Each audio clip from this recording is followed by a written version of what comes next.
We ask for your guiding hand to lead us through today's meeting. May we approach our tasks with wisdom, our members with respect, and our conduct create an environment of cooperation and kindness. We ask that your wisdom guide us as we discuss the items on today's agenda. And we thank you for the opportunities to accomplish our work this day. Amen. Amen. I pledge allegiance to the flag of the United States of America and to the republic for which it stands, one nation, under God, indivisible, with liberty and justice for all.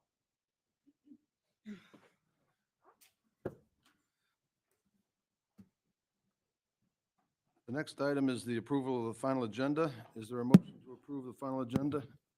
So moved. A second. Been moved and seconded. Any discussion? Any objection? The motion carries unanimously. The next item is public comment. Madam Clerk. Jennifer Rusk. Following Jennifer will be Carol Newsom.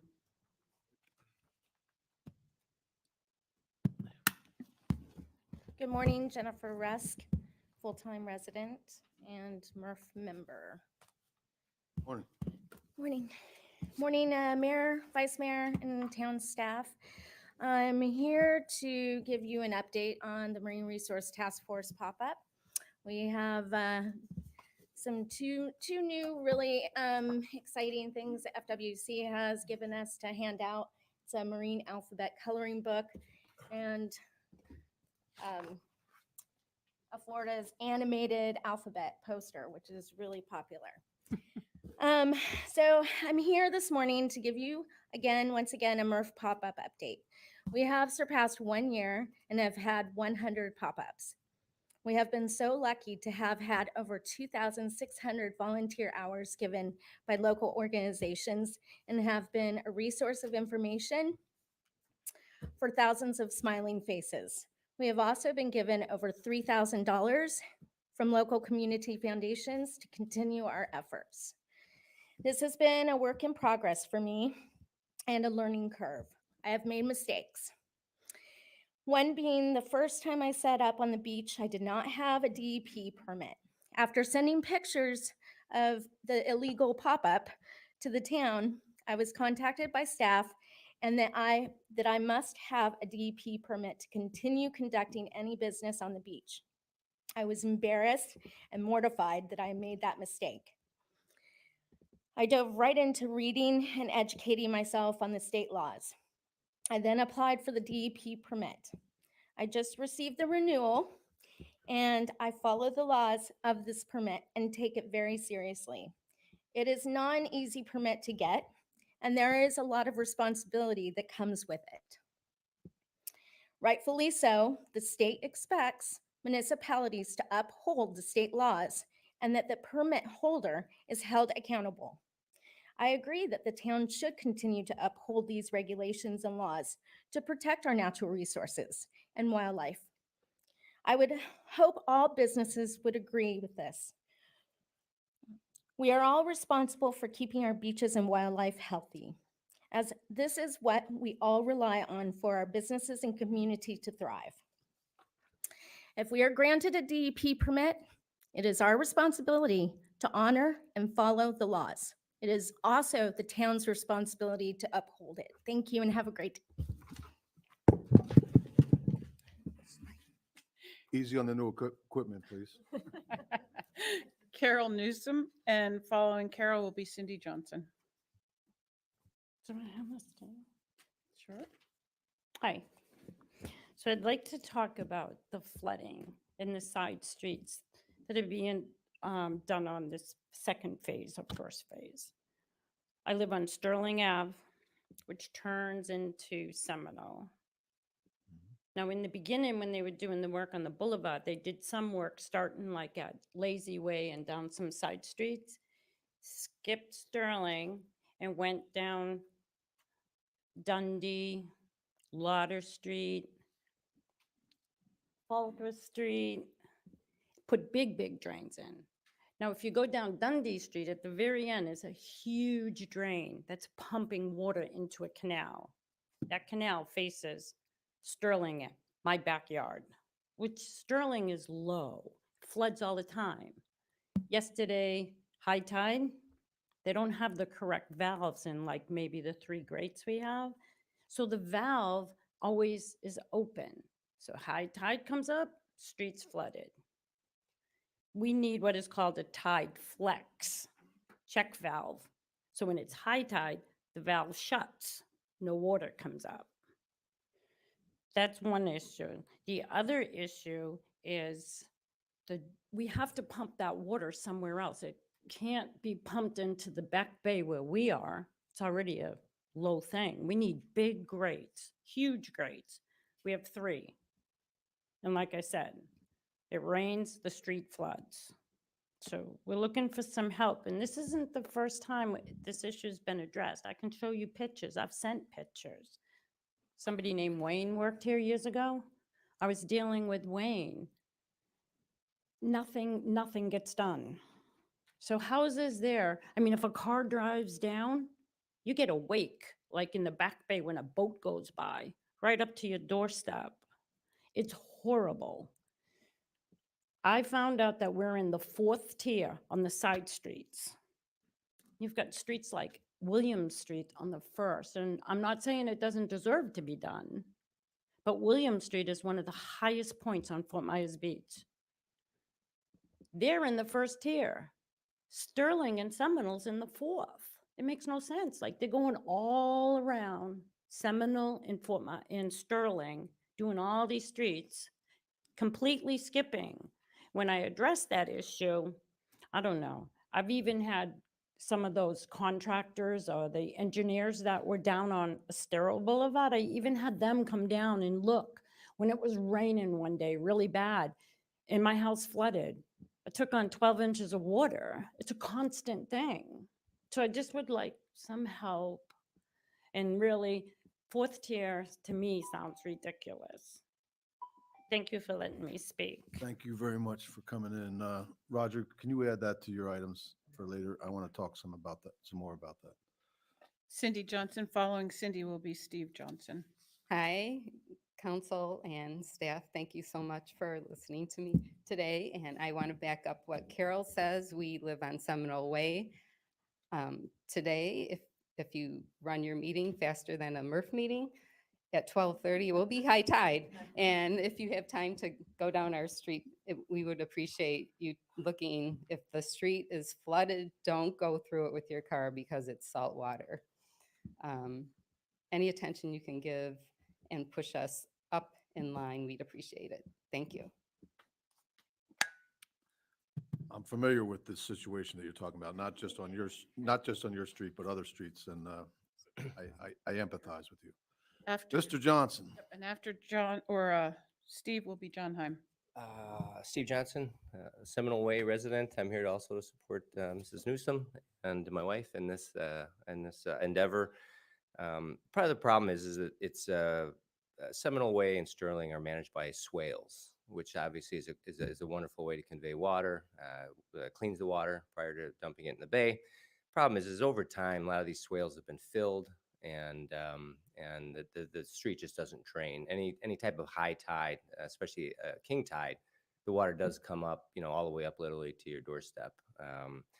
So I'm not sure if it requires stormwater drainage, recutting all the swales, whatever is deemed necessary by the engineers. I think it just really needs attention. It's really a low spot, knowing the island fairly well. As Carol had done her research, we're in phase 4, and I guess we're here today to ask to up our priority. So thanks for your time. Thank you. John Heim.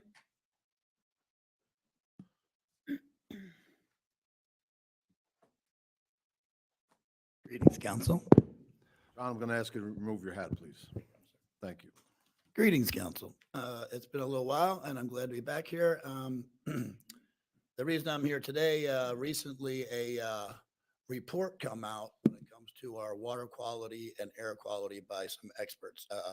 Dr. Paul Cox, who runs a professional institution that centers on cyanobacteria out of Wyoming, has been collaborating with Dr. Parsons and also our water keeper, John Cassani. The reason I walk up to these, podiums and speak to you is I believe this information is falling through the cracks when it comes to the general public and then the urgency of it. Their findings have found that when they conducted their studies, now imagine Dr. Parsons has conducted a machine that acts like a human lung. And their testings have found even during the slow seasons, which has been the last 3 years. So their testing is in 7 months' time from 7 months ago to now. And it is triple the dangerous level for these toxins, not only in the water, but in the air. We're talking about cyanotoxins. We're talking about brevetoxins. And we're also talking about, incredible dangerous things like BMAA. These things cause neurological issues down the road.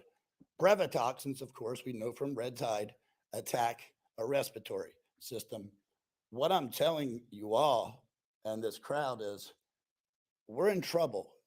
And if we don't face it head on and start working with these, experts, especially the people in Wyoming as elected officials whose responsibility is not ours to inform the general public of exactly what's in the air and in the water, we're going to have some serious trouble for future generations when it comes to what we're building here, which is 100% tourism. You have to be honest with people. If you're not honest with people, they're going to feel deceived and they're not going to come back. I asked this council to tremendously look into looking up the brain chemistry labs in Wyoming, working with John Cassani of the Waterkeeper program, and getting with Dr. Parsons. And I'm telling this town of Fort Myers Beach exactly the truth. There is BMA in our water and air. There is brevetoxins through legacy pollutants in our water and air. And there are cyanotoxins, all of them extremely dangerous to our health. Please act. It is desperate time to be truthful. Thank you. Thank you, sir. That's all I have signed up. Is there anyone else who wishes to speak this morning? Yes, sir. Oh, sorry, Tim. Tim. Shadle. Come on up. Good morning, council, secretary, attorney, manager. Just a couple things before I give accolades to the council and others. In reference to the affordable workforce housing, it would be nice to know what the council feels is a reasonable price for workforce housing. An efficiency, 1 bedroom, 2 bedroom. I happen to own a home. I do rent actually to town employees. And it would be very nice to know what our council feels is a reasonable fee for those units. And after hearing council or vice mayor suggest that the property that was purchased possibly be looked into for affordable housing, workforce housing, I think that would be a great idea also. And the only other thing I'd like to do is just, again, as I do in every email and every time I come in front of the council, we have an amazing council and we have amazing employees. And some aren't here, but I notice in particular, one who's leaving, Chelsea, amazing, Sarah, Chad, Jason. These people do an amazing, amazing job. The work they do, the communication skills that they and you all have. And even I've got a shout out to Councilman Adderholt on Beach Talk Radio this Saturday. Just fantastic. You were talking like an auctioneer because you get a lot of information out very concisely, very well thought through. And I just really have to give a shout out to all of you. We are very fortunate to have such fantastic people. And even a shout out to Beach Talk Radio, Kim and Ed. It's fantastic that people will take the time to go sit there and talk about issues that are important to the town. And I'd just like to thank everybody. That's it. Well, thank you, Tim. Flattery will get you everywhere. Okay, Is there anyone else that wishes to speak? Nope. Okay, we'll move on. The next item, you know, after the town was incorporated and the first council was seated, there was a guy who ran for office that first time, and he was unsuccessful, but not by much. And that was John Mulholland. And to his credit, he immediately went and looked for other areas to serve the town, and it was through his spirit and energy that the Marine Resources Task Force was his brainchild, and that came into being from John's efforts. And so then later on, he, of course, he did run again and was elected and served as our third mayor here on the beach. And John was very concerned about the health of the Back Bay, the Estero Bay. That was his baby, and that's why he formed this Marine Resources Task Force, which has thrived in the years since. And I'm sure John would be very pleased with all the activity that's going on today with the task force that he started.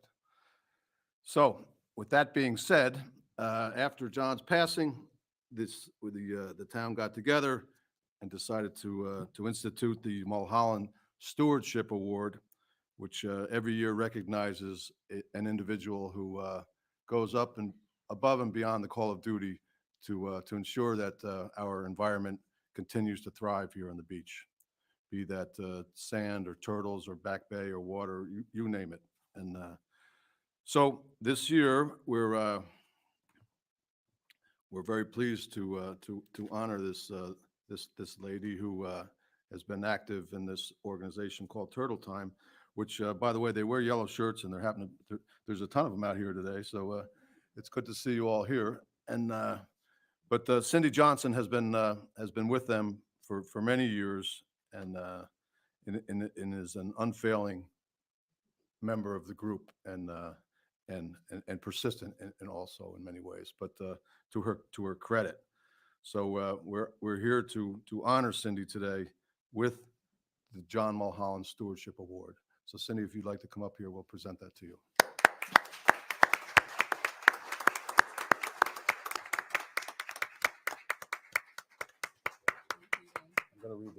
I'm going to read this first here. The 2022 Mulholland Stewardship Award presented to Cindy Johnson. Cindy has volunteered for Turtle Time for years, along with helping at the Murph pop-up events. As part of her determined and vocal advocacy for the island's environment, she takes the time to become knowledgeable on subjects she speaks about. Signed by the mayor, the manager, and the vice chair of the Marine Resources Task Force, because as we know, the chair had to recuse himself for this vote. But anyhow, congratulations again on behalf of the town. And so, why don't you hold that? We'll all get behind Cindy here. Sure, Bill Beach would, sorry to miss this picture, but we'll Photoshop them in somehow. All right.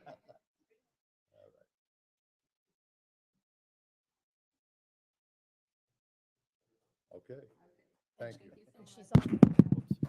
Oh, yes. And And your leaf is up. yes, we also, people have, who attain that award, among other awards here in the town, receive a leaf to go on the Mulholland tree up there for the mangrove tree. So your leaf is up there, and you can identify it. It's marked with a little tag there, so you can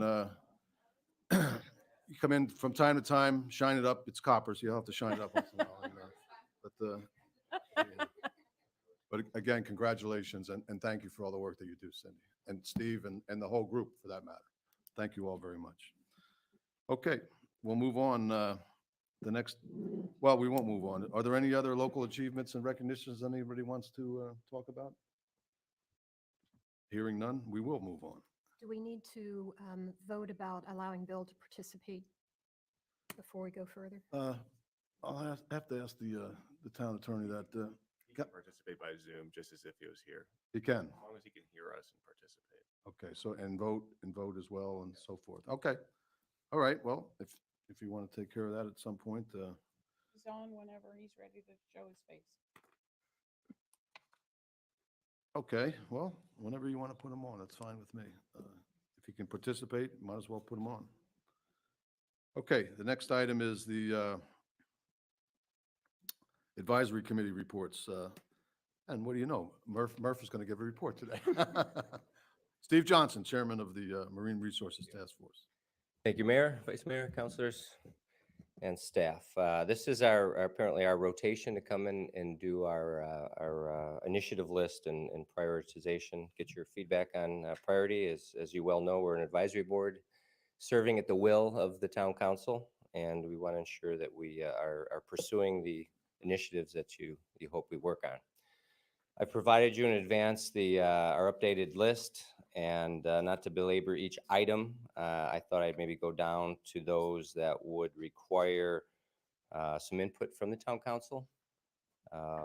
Many of these are ongoing, and I can just talk about maybe the few that are new. So, as you know, we're currently in the process of the Sea Turtle Ordinance, and as maybe as I go down the list here, you can pipe in with any issues you have based on the information I provided you previously. Something new we're working on is, now that we have our budget, is a new Murph pamphlet. This pamphlet will include all aspects of the town and try to incorporate the town municipal properties, Mountain House, Newton Park. The landscape and vegetation management's been ongoing, and that will be coming to the council for your review at a further date. Tree ordinance, as you know, has been brought up. That was kind of carved out of the whole sort of open buffer landscape vegetation management to handle that individually. And I believe that language is being currently written by by town staff, environmental staff. New item here, actually, that we needed to get guidance from you is on the landscape irrigation and water shortage model ordinance. Apparently, there's a model ordinance that's been provided to us from the county, or actually it's the South Florida Water Management District. Had come out in 2020, and actually we had reviewed everything, and apparently we just didn't bring it to the finish line. So the language was reviewed. I think staff looked at it. For some reason, it never made it here to the town council to have a look at it to determine whether or not we want to adopt that. And really the essence of it is the model ordinance, as well as the landscape and more so the water shortage aspects of it. Apparently, we're the only ones in Lee County that have not adopted it. So I think we got a reminder recently, and that's when it came to our attention that this needs to be looked at. So is that something that the council does want us to move forward with? Okay, perfect. You did get an update on the pop-up tent, so that's obviously ongoing and is a major initiative through the Marine Resource Task Force. Dark skies is sort of pending. The Carlos Point nesting bird, they did come out and use vegetation herbicides, and we'll be working with the FWC next year to see if we can't find something a little less toxic to work with for the bird nesting areas. The Big Carlos Bridge rubble is still ongoing. I think the counties, we need to just follow up with them. I think they're looking at it from a financial perspective, whether it's was similar in cost to shipping all that rubble away versus potentially making new artificial reefs off of hopefully Fort Myers Beach. We don't want to have to go too far. Another new one here is actually a review potentially of the Longboat Key Sea Turtle Ordinance. Apparently has become a bit of their enforcement system. I'm not sure if it doesn't incorporate all their different their code enforcement systems, but apparently it's a best practice, and we're seeking your approval to look into that a little bit to see if that could bring some benefits to the town. Sure. Okay, excellent. And then the last, as provided by our town council liaison, is that potentially the water sports ordinance review is coming up, and that's something that's I think also the mayor had mentioned that in a meeting. That was something that we may potentially be looking at. So that's our list. Any questions for Steve? Yes, sir. Good morning, Steve. You're particularly lucid this morning, given the wild weekend that I think I heard you had with your son's wedding and all that. So I commend you for uh, your fluent speech this morning. I would ask you, I wasn't going to bring it up, but you know, It's a bachelor Since it's party, on the yeah. it's, floor. very impressive. Not the man I used to be. Go ahead. Um, this may be premature, but one of them I don't think is, and I probably didn't procedurally do this right. I probably should have sent this to the town, to the council, but I just mentioned to the council, one of our constituents who I think everyone knows, Jan Fleming, referred an article to me about a program that's ongoing out west where they collect cigarette butts and then they recycle them. And I talked to Steve about it and asked him if that would be something he could take a look at. I just wanted to make my colleagues aware this just happened recently. But in conjunction with that, the Florida legislature, both the House and Senate passed a bill that allows municipalities to once again regulate smoking on the beach, which could certainly impact cigarette butts on the beach as well. The governor, I don't think it's been signed yet. I think it's on the governor's desk. So I don't know when that'll happen. It should happen soon if he chooses to sign it. But in that case, then the council is going to have to consider, and I hope we do it in concert with Lee County and other municipalities in the county, as to how we want to handle that. And so I just would just give you a heads up, friendly heads up, because that might be something Murph may want to take a look at and make a recommendation to the council if and when that bill gets signed into law, because I think it'll be a pretty interesting discussion here on the island. So just food for thought, and also again, Jan Fleming had a very interesting idea of a program that's, again, they collect the cigarette butts and then they literally recycle them, and I think they make various deck furniture and so forth from it, and it just helps draw attention to the challenge of litter and cigarette butts as they proliferate around our area. So that's all I've got, Steve. I think you and I talked about it, but I want to just bring up that other issue with the Florida legislature as well as something that down the road I would encourage maybe Murph to start thinking about a little bit and maybe discuss.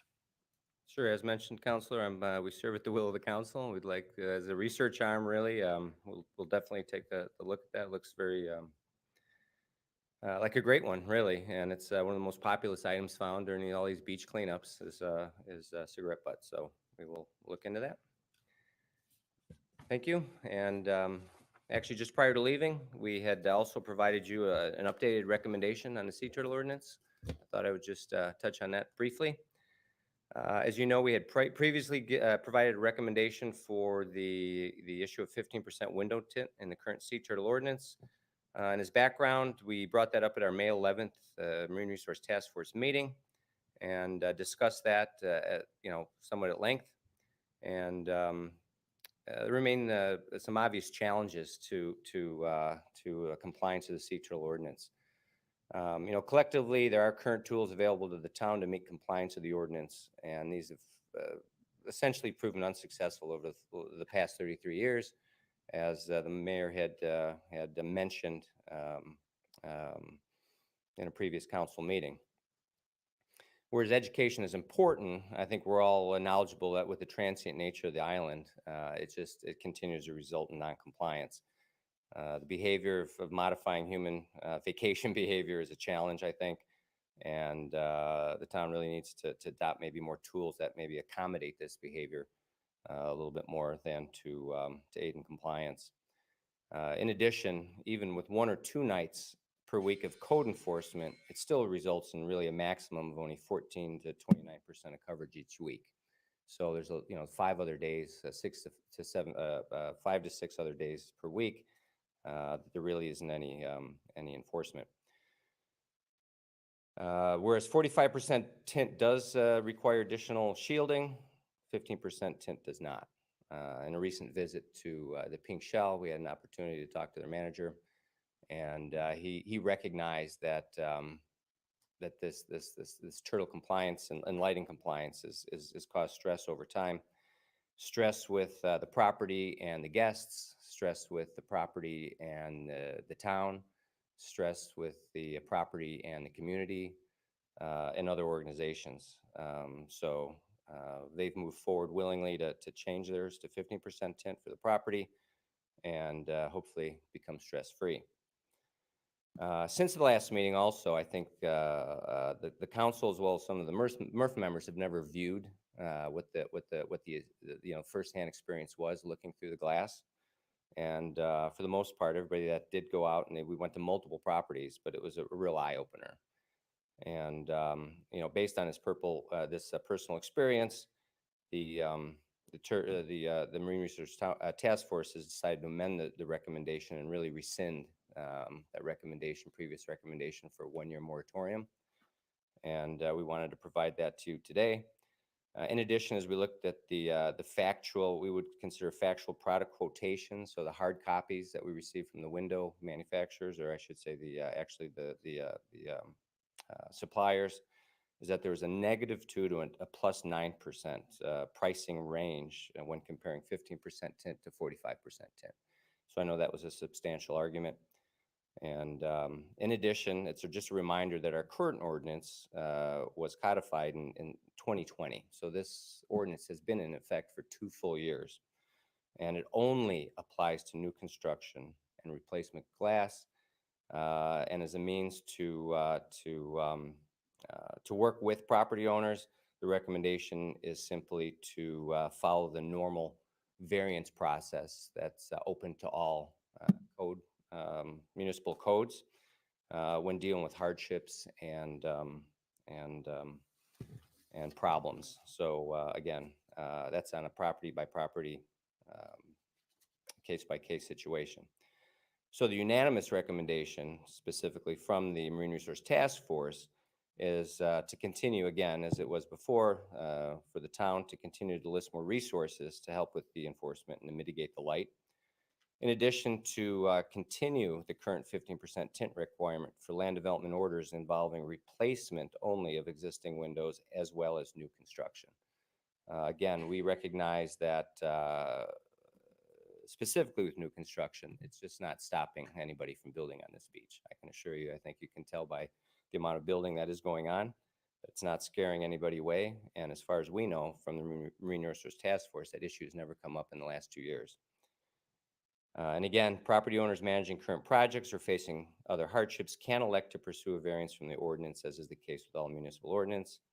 And in the end, to please continue to enforce the Sea Turtle Ordinance that specifies that no direct, indirect, or cumulative lighting can be seen from the beach, and issue citations for those property managers that are in non-compliance.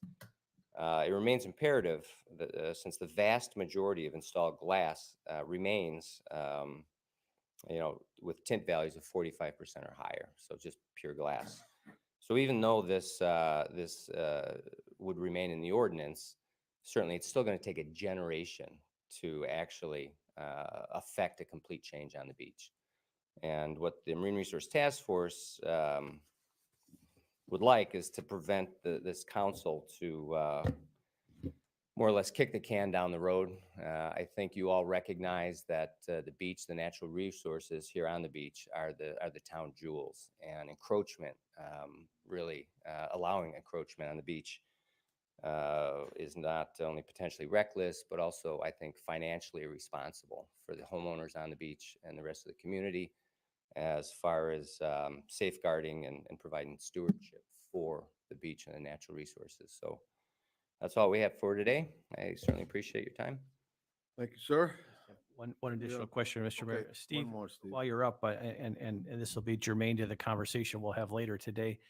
Did the Marine Resource Task, I think I speak for my colleagues, I think everyone's in agreement, the town needs to move and evolve from an education piece to a much more aggressive enforcement piece on this issue. Did the Marine Task Force come up with any specific recommendations on the enforcement side in terms of staffing, approach, fines, et cetera? Anything specific or concrete that we can do to change and formalize a much more aggressive enforcement strategy? No, I think in the past, what we determined based on the information we collected is that the normal enforcement process is fine, where you can notify, obviously warn ahead of time, but that next step wasn't being taken, which is if there's a repeat offender to actually fine that homeowner. I think last year, I think you can count the amount of actual fines that were issued. You can count on one hand, and that's outside of disorientations. So I think the perspective of the town is that they will only fine if there's a disorientation, and as we have well know, that's well past the fact. One disorientation and can potentially be 100, dead sea turtles. So basically, be more proactive and try to stop the light prior to a disorientation. So actually, just take that step and actually fine people, because I think in your own words, Counselor, you had said that when there is a fine issued, it gets everybody's attention, and certainly it can be punitive if you're a repeat offender. Very good. Thank you. Okay, there was one thing I forgot to say, Cindy, when you got your award, was that the Johnsons were neighbors of the Mulhollands, and they were very good friends with Nancy Mulholland. I believe you came in after John had passed. Am I correct? Yeah, well after that. But you did get to enjoy Nancy for all those years, and so. But anyhow, I did forget to mention that. Okay, we'll move on. The next item is the approval of the minutes, the May 5th Town Council meeting and the May 2nd Town Council meeting and the May 5th Management and Planning Session. Is there a motion to approve the minutes? Mr. Mayor, I Yes. believe Councilor Veach had some comments about the minutes. Good morning. If it's about the turtle ordinance, can you hold off? Pardon me? Minutes. Roger said the minutes. Oh, the minutes. Okay, the minutes. I'm sorry. I think he's hearing. Bill, can you hear me? I can. Can you hear me? Yeah, I can. Go right ahead with your comments about the minutes. Good morning, by the way. Okay. I had two edits to the minutes. The Okay. first one was on page 8 of the minutes from May 2nd. I just felt it was probably useful to clarify that with an omission. It's when Vice Mayor Hossafras asked Councilman Adderholt after his motion if the motion was intended to change the ordinance or the motion was intended to bring it back for consideration. And Councilman Adderholt affirmed that it was to bring it back for consideration. That was omitted. I think it's an important part for the public record. Okay. Was there anything else? And the second one is just a clerical thing on the first page of the M&P from May 5th. The last two lines are essentially repeated in the first two lines of the next page. The first two lines missed a couple things. The second two lines are more complete. So I think it was someone who cut and paste but didn't do the cut. Okay. I'll move to approve both sets of minutes with the amendments as suggested by Counselor Veach. There's also one other clerical or my spelling error. No, apologies. page 6, they referred to Councilor Adderholt as Vice Mayor Adderholt. No, just maybe got promoted. And, I didn't take offense. no, I just, I'll amend my motion to include that correction. How did it look in print? All right? Look good? Okay. If there are no other, is there a second? I'll second. Okay, it's been moved and seconded. Any further discussion? Any objection? Motion carries unanimously. Okay, the next, we'll move on to the consent agenda. There are two items. One for a appointment to the advisory board. That's to appoint Karen Slomsky to the Historic Preservation Advisory Board. And the other is Resolution 22-20, accepting donations from the Fort Myers Beach Community Foundation, Kiwanis Club, and Friends of Bay Oaks, and directing the town manager to appropriate the donations to be used for Mountain House summer camp scholarships and Bay Oaks teen and youth programs, including summer camp scholarships. Is there a motion to approve the consent agenda? So moved. Second. It's been moved and seconded. Any discussion? Is Karen Slomsky here? No, okay. It's been moved and seconded. Any further discussion? Any objection? The motion carries unanimously. Consent agenda is passed. We'll move into the public hearings, and the first is ordinance 22-11, the sea turtle conservation. This is the first reading and public hearing. An ordinance of the town of Fort Myers Beach, Florida, amending Article 5 of Chapter 32 of the Code of Ordinances of the town of Fort Myers Beach entitled Sea Turtle Conservation, providing for severability, codification, scrivener's errors, conflicts of law, and effective date. This is the first public hearing, and the second one would be on June 2nd, 2022 at 9 a.m. So we'll open up the hearing. Anybody wish to comment before we move on to You asked. the public? Yeah, there's lots of people. No, I'm asking you all first before we go into the, okay, we'll move on to the public. Madam Clerk, do you have a list going, I or? do have a list. Okay. Eve Haverfield will be followed by James Reeder.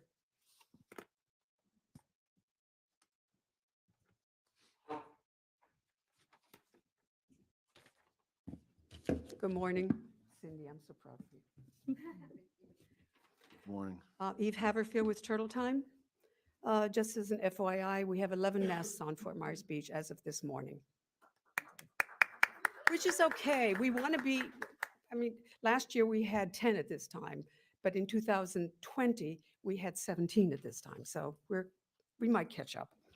So I've been monitoring sea turtle activity on Fort Myers Beach for as the number's been thrown around, 33 years. And in that time, I've seen this community transform into a wonderful and more environmentally responsible place. There was a time when heavy wooden cabanas lined the beach. People would camp out there on the beach, trash it. Turtles were trapped under the beach furniture, and countless numbers of hatchlings were crushed on Estero Boulevard. Change is never easy. Science and good stewardship prevailed, and the community benefited economically, and sea turtles benefited as well. The 15% tint is a change from the status quo. Countless numbers of hatchlings were crushed on Estero Boulevard. Why am I hearing myself? Change is never easy. Science and good stewardship prevailed, and the community benefited economically, and sea turtles benefited as well. Good Lord himself. The 15% tint is a change from the status quo. Hatchlings were crushed on Estero Boulevard. Am I hearing myself? Change is never easy. We're going to call a recess for a couple of minutes. Is it done? I'm not. No, I know you're not. Okay, it seems to have corrected itself. Okay, Eve, continue. Where did community benefited commercially or economically? Is that where I stopped? Yes. Okay, the community benefited economically and sea turtles benefited as well. The 15% tint is a change from the status quo. It is best available technology that benefits us all. It provides privacy, it saves energy, it protects the interior of condos, it protects furniture, and it makes compliance a lot easier for residents and visitors. The Pink Shell Resort has taken advantage of a Sea Turtle Conservancy grant, and they're installing 15% tint. It has not created the darkness inside the units that people so feared. It does an excellent job of preventing hatchlings from confusing artificial light from the natural seaward horizon light that guides them to the Gulf. So why is this important? Why are sea turtles important? For those who don't know, sea turtles have a vital role in maintaining the health of the oceans that we humans depend upon. Each species has a different function. While all sea turtles eat jellyfish, a single leatherback eats over 400 pounds of jellyfish each day. And fishermen, you might want to listen up. Jellyfish eat fish eggs and fish larvae. Where leatherbacks have disappeared, so has the fishing industry because of the overabundance of jellyfish. Greens and hawksbills keep seagrass beds and coral reefs healthy for fish to lay their eggs. Loggerheads keep the ocean floor sediment loose so fish can hide in it and lay their eggs. Because only 1 to 4 out of 1,000 hatchlings survive to adulthood, we need to make sure that they all reach the Gulf quickly after hatching. I urge the council to follow the science in making your decision about the 15% tint. Thank you. Thank you, Eve. Next. James Reeder.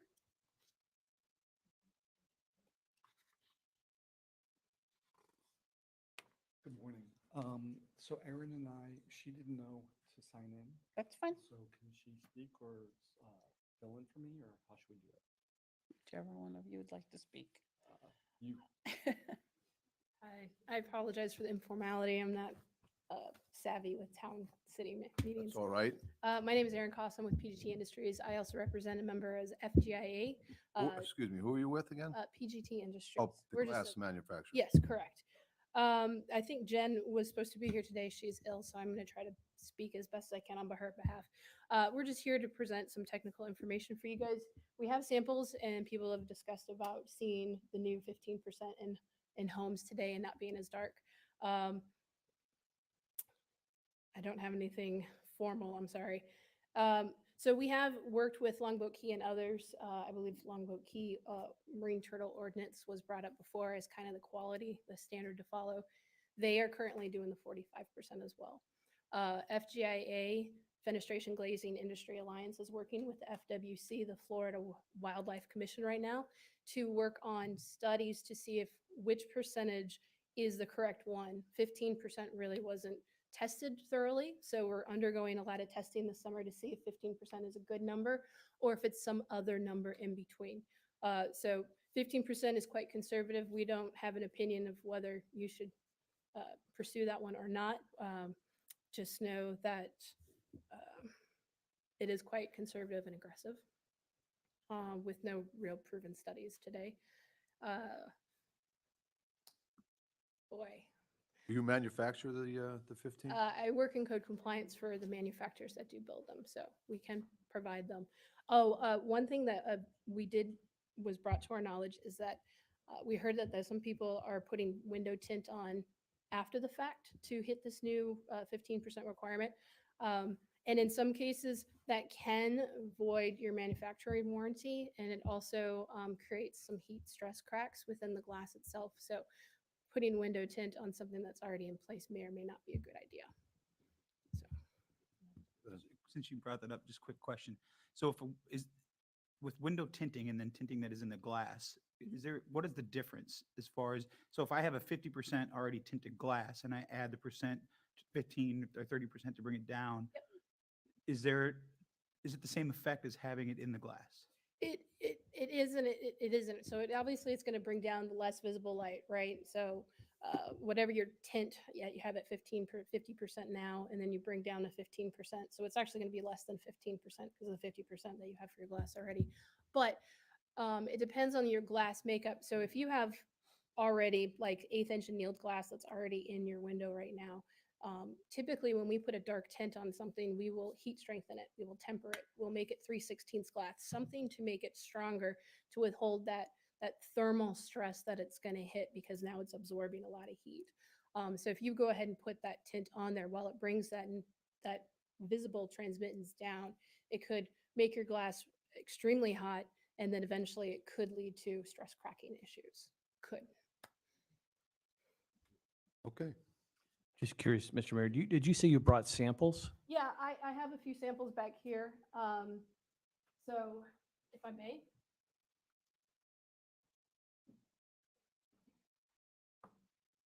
We've done Kind of hard this. to see if you don't have like light behind it. Sorry. Could you stand by the mic and kind of hold that up? I don't want you to get hurt. Yeah. This is impact glass, so it's laminated. So But our walls aren't. I apologize. I was like, ugh. So this is a laminate piece of glass. It's not insulated, but this is impact glass that will meet the 45 today. It's got gray tint on it, and it has a low E that you will need to hit the solar heat gain for your energy requirements. So while 45% is the goal, in reality, this glass comes out to be 33%. Because glass is not like window film where you can have exactly 15% or 18%. It depends on the thickness of the glass and any other low E coatings that may go into it. So this is the closest representation we have for 45%. I will try not to hit anything. This is the representation that we have in reality that will meet the 15% that you guys are enacting today. It's actually 9%, like I said, because the low E, this has got gray light too, which is a really dark piece of gray. So we can't actually hit 15 on the mark all the time. It's unrealistic to meet. So this is a 9% example. So just what it looks like. It is a significant change. Thank you. Thank you. Next. Bill Altoff.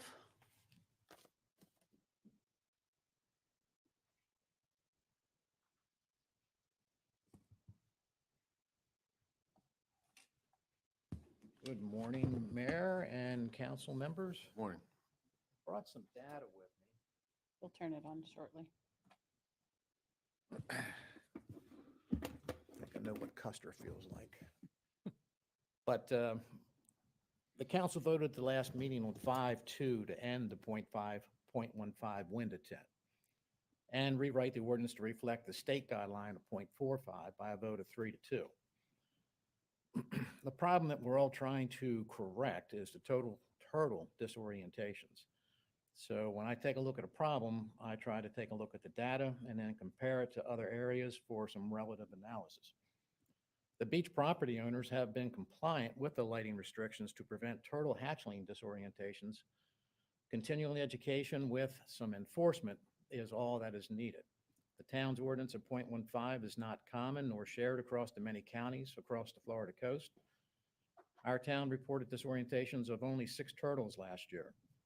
That was 6 turtles out of 2,300 nestings. That does not require additional tinting. The trend as reported by the FWC website is declining since 2019. In 2018, the town had 9 disorientations, in 19, 13, in 20, 10, and 21, 6. Lee County over that same period had 48, 85, 66, and 66 again. Both are declining trends. The same declining trends, but with different glass tinting requirements in each area.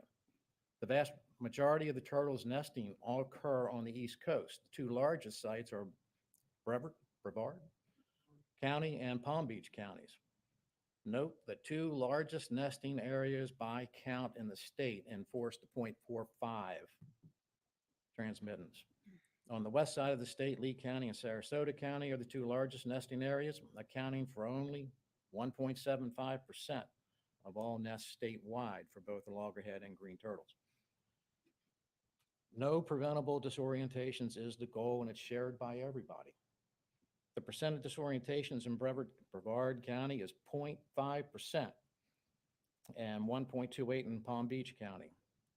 Sarasota County, which has 3 times more nests than Lee County, reported 199, or that is 2.7% disorientations. Lee County had 2.87.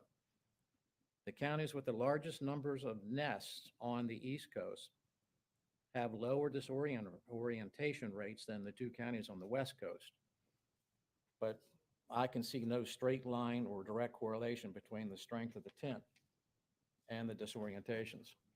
The state of Florida implemented the statutes to establish guidelines that control beachfront lighting to protect the hatchlings. And 0.45 is utilized the most across the coastal counties. Fort Myers Beach should abide by these requirements. And as the council approved during the last meeting on 5-2, should proceed with that. A little bit more? Yeah, just wrap it up. All right. Should light infractions occur and after proper warnings, we should have fines based on the science, not the human eye. Light infractions must be measured with a calibrated instrument to eliminate subjectivity and personal bias. We have 54 owners in our condominium. 12 are claiming residents of the town. They play golf, they play cards, they socialize, they talk. These are voters who can express their concurrence or displeasure at the voting booth based on your decision on this matter. Owners pay taxes based on the value of the beachfront property. We all want to protect the turtles that nest along our beach. The data collected by FWC does not support additional tinting as suggested by the various environmental groups. Please provide the taxpayer with equal footing as these groups. Please maintain the direction that you started with on 5-2. Bill, who are you with? I didn't get it. Shamron Beach Condominium. Shamron. Okay, good enough. Thank you very much. Thank you. Next, Madam Clerk.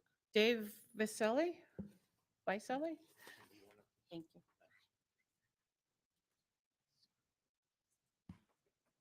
Good morning, Town Council and staff. It's a pleasure to have the opportunity to come before you and just give a brief opinion of where I think this turtle glass should be. through the past years, I've personally remodeled a few condos, adhering to the rule of 45% glass. We also have other owners in our building. I'm at Sunset 6400, who are putting off installing the glass until this ordinance is sorted out. It worries me that we are not allowing our owners to improve their safety and the safety of their property because of the uncertainty of what's going on here. Some owners plain out told me they will not upgrade to 15% if forced to go with that ordinance. So as Bill had said, we are following the state statutes. I think that with the data that actually Bill has shown everyone, it's of no benefit to go to 15%. And just want to be a matter of record that I believe that we should amend the ordinance and return to the 45% glass. Thank you. Thank you. Next. Mary Rose Spalletta.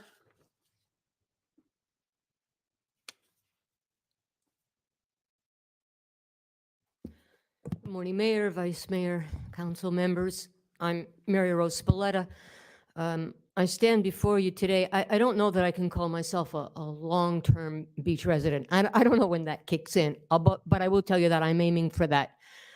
So in addition to being a beach resident, I'm active in several organizations here on the beach, some of which are service and some of which are recreational. But I'd like to speak with you as a member, an active member of Turtle Time and an active member of the Marine Resources Task Force. And I am speaking, of course, to the changes to the new Sea Turtle Ordinance. I'd like to begin by trying to impress upon you, first of all, how important we are as far as sea turtle conservation in the world. I'm not talking just in Florida. I'm talking in the world. There are two major loggerhead sea turtle populations. One of them is on the Eastern Hemisphere and we're on the Western. The Eastern Hemisphere was centered in Oman, and their numbers have plummeted, absolutely plummeted. They're not even putting out half the number of hatchlings that they used to put out because of all the turmoil. Whoops. Yeah, Mary. Oh, okay. I know you're Italian. It's hard to talk without your hands. All right. So I'm hoping you're understanding me in that we here in Florida are responsible for churning out the new sea turtles to replace all of the ones who get killed and die. If you think about Florida, the sandy peninsula of Florida, the entire sandy peninsula of Florida is potential sea turtle nesting.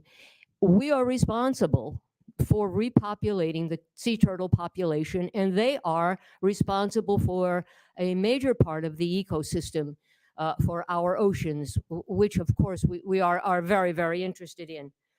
I want to speak about the reference to lights and to furniture. As far as lighting goes, if you look at the skeleton of a sea turtle, you will see that their eye orbits are massive in comparison to ours or any other mammal. And that's because they are so sensitive to light. When we talk about the percentage of light that comes out of the condominium, it can make a difference. If a sea turtle emerges from the Gulf, comes up on the beach and is faced with a glaring sea light, she will turn around and we lose that nest. A potential 100, conservatively, a potential 100 hatchlings. Will she come in somewhere else? Maybe, but probably not if we have a number of violations on the beach. We need compliance. We need to have no lights. I'm going to go way over here because I've just begun. So sorry. Furniture. I'm sorry. I'll leave if you like. No. I have to tell you. Just don't go way over. Okay. When it comes to furniture, you might call it one disorientation, but a sea turtle coming up and getting stuck under a piece of furniture has no reverse. These are primitive animals. They've been around for 100 million years. We have the responsibility for keeping them alive. On the Marine Resource Task Force, we have researched all of the complaints we have heard, all the objections we have heard, and we've decided that it is time for us to stand up and accept the responsibility and not just enjoy the privilege of living here on the beach. We have a responsibility to maintain lights that are not offensive and do not repel animals. I have a lot more that I could say, but I would just like to say that darkness at night is wildlife's delight. Thanks for listening. Thank you, Mary Rose. This is Cindy Johnson. Thank you, Mary Rose. Thank you for your service to the town. Okay, Cindy Johnson. Our new recipient. Okay, Mulholland Award winner. So hopefully I'm speaking from a high platform now. Also, resident. I am a voter too, like many Turtle Time volunteers. So don't forget that. And I am a Turtle Time volunteer, and I am an overly committed Turtle Time volunteer. I am responsible for the reason that we only have 6 disorientations, because I go out just about every night, and when the nests are hatching, and I knock on doors and ask people to turn their lights off. I know how hard it is to enforce lighting on the beach. You can go past, I'll give you an example. 2 years ago, we had maybe 12 nests at one beach access, where the one small little house would have their blinds open every night. And every night we'd take our dogs at dusk and walk past that house, and I'd remind the people to turn off their lights. And sometimes I'd go back and they'd have their blinds open again, and I'd knock on the door and ask them to do it again. I think we were successful for all that but one of those nests, one nest disoriented out of the 10 or 12 that were there. And that's because I went out at 9:30 instead of 8:45 and didn't get the job done. So I know the town knows, I know Chad knows. You can go buy a house, you can go buy a condo. The condo can go check their own lights, but a half hour later, someone's gonna come home and they're gonna open up their blinds and turn on the lights. And it's only that one light that's gonna cause that disorientation. I don't know what, all the Turtle Time success rate of snuffing lights at night. I don't know what our success rate is, but I know we have kept the disorientation number down. And a disorientation number has nothing to do with a disorientation rate. We don't have that many nests on our beach. Last year is no number to hold up to anything, because we had so many nests that didn't develop because of the tropical storms that went by. So it's hard to pick information off the internet and try and apply that to anything. So a couple quick things. Longboat Keys, first of all, if we go around the state, there's only very few municipalities have updated to the model ordinance yet. So if you dig a little deeper and you go look at that ordinance from that city, you'll find that that ordinance has not been updated. They still have bug lights listed in their ordinance. So at the end of 2020 was when can I continue a little bit? The model ordinance came out. So we don't have a lot of updated model ordinances around the state. So of course they still have 45 tint in them. The FWC has recommended 15 tint for a long time, because interior lighting is such an issue. And again, I went out again and provided you with some photos from this weekend. It's not even summer vacation time yet. And that's when those lights are going to be on even more lights than I even sent you. It's very difficult for condos to police themselves. I can go out anytime and go get you condo lights with lines drawn open, or just partial. That's all it takes. What else did he say? Well, what I say, light pollution on our beach leads to habitat loss. If some of these condos say they never have any turtle nests in front of their condos, they might want to start thinking about it being too bright. And when the beach renourishment comes through, they might want to think that they don't have suitable nesting habitat there. But every beach, everywhere in Florida, is a place that a turtle is allowed to nest according to the Endangered Species Act. It's all protected. And council, it's your job to make sure it's protected. It's not Turtle Time's job. We're just out there providing information and staking nests and watching those nests for 60 days and watching those hatchlings go the wrong direction, staying out there till 10:30 in the morning trying to find 10 out of 100 to maybe release. And after they've been crawling around all that time, how are they going to do right when they finally get to the ocean, to the Gulf? Jim likes to call it the ocean. Longboat Key left their ordinance at 45 tint, and it wasn't because it was too dark. They left it there right now because they found the glass was too expensive. So their intention is to go to 15% tint when they find that the glass is cheaper. I also talked to Chris Kopp from Longboat Key, and he said there are window tint manufacturers, aftermarket window tint manufacturers, such as 3M, that do warranty the windows after you put the tint on. So if the glass was to crack after you put the post-market tint on, you would be warranted and they would pay for new glass for you. So all these things it's a conundrum, but you see that this can't be enforced. I know from all the hours I've spent on the beach the last several years that it's really difficult for property owners to keep their blinds shut. So I think that is about it. Oh, also Broward County, I have to mention this. Broward County, while these is a large county and it's a county that's been brought up several times by the condo owners, and I don't want to say they're just condo owners, but they have, for instance, like Chad puts out every year what the instruction is, how to prevent disorientations. Broward County has a notice that has gone out at the beginning of this year to use 15 tint. So just because it's not in their ordinance doesn't mean that they're not out there trying to get people to do it. That's the new technology to use. That's the best way to do it from property owners that have 15 tint in that I have spoken to. They're thrilled. It's such a relief to them to not have to mess with this anymore. And they can just go about enjoying their life. So hopefully, if you have any questions, or if anyone out in the audience has any questions or wants to talk to me or wants to go on the beach with me at night, I'm more than happy to do that. 630-484-1231. Cindy Johnson, thank you. Thanks, Cindy. That's all I have signed up.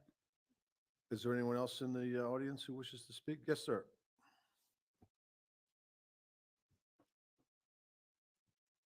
Good morning, everybody. So I'm Jim Ryder with Jeld-Wen Windows and Doors. I gave up my spot to Aaron, but thank you for giving me the chance. So forgive me. I brought into this conversation Friday. I'm in the field, I'm in sales, been with Jeld-Wen for 17 years, supporting the community and teaching everybody about the Turtle Code compliance. In fact, one of my slides has the sea turtle and teaching everybody the proper code compliances, which has been the 0.45. So Steve Strawn, who would have liked to have been here, who's our code compliance manager, he did text me and just wanted me to mention that there is ongoing testing. And so to me, in my mind, I'm hearing what everybody has to say, but there's not enough data, there's not enough testing, there's not enough science yet to arbitrarily and throw out all these opinions that 0.15 is the way to go. So Jeld-Wen, PGT, we are totally supporting the Florida Wildlife Commission to do more testing so that there's real science and data behind it. And that's all I've got. Any questions? No. Okay, thank you. Thank you very much. Thank you. Anyone else? Yes, ma'am. You can go that one right there if you like.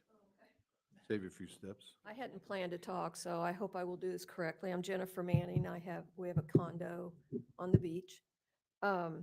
We were fortunate, my husband and I were fortunate enough last year to see a turtle nest hatch. And it didn't go as well as what we would have hoped because all of the turtles, when they came out, went behind us. And we quickly called Eve, and Eve was guiding us on what to do. We were fortunate we had a bucket with us that we were as quickly as possible putting these in to the bucket, and then we were taking them down and letting them go down by the water. After this was over, we were so puzzled as to what had happened, and Eve says, "Look around you." She guided us. She said, "Look around you. What's behind where you were standing? What are the circumstances around the nest?" And as we look behind us, I have a picture, and that's why I'm not sure if it's appropriate if I could show it to you. As we look behind us, there was a huge house that had just been constructed, and they had the amber lights at the base, but up above them, these huge showcase windows were fully lit. We have to assume, and probably correctly, that this is what disoriented those hatchlings. So I can show this to you if I'm allowed to. I think it's very telling, very telling. Not real clear, but it's very telling. This is what hatchlings saw when they came out.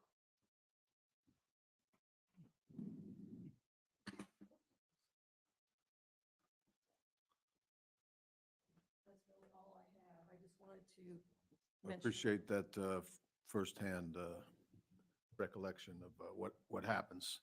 And that's obviously an enforcement issue right there. Okay, is there anyone else? Seeing none, we'll close the public comment section here and bring it back to council. Any discussion here? Lady, gentlemen? Yes, sir.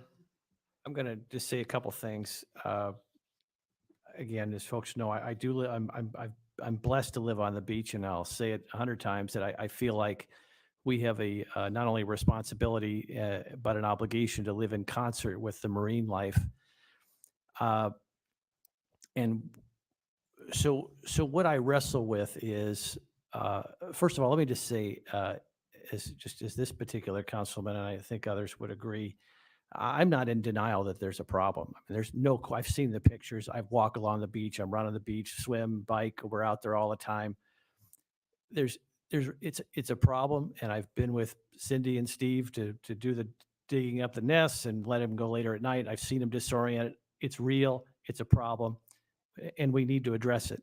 So I'm not in denial. I'm not even going to go there because it's real. And again, as somebody who lives on the beach, I think we have an obligation to be respectful of the marine life. So set that aside for a second.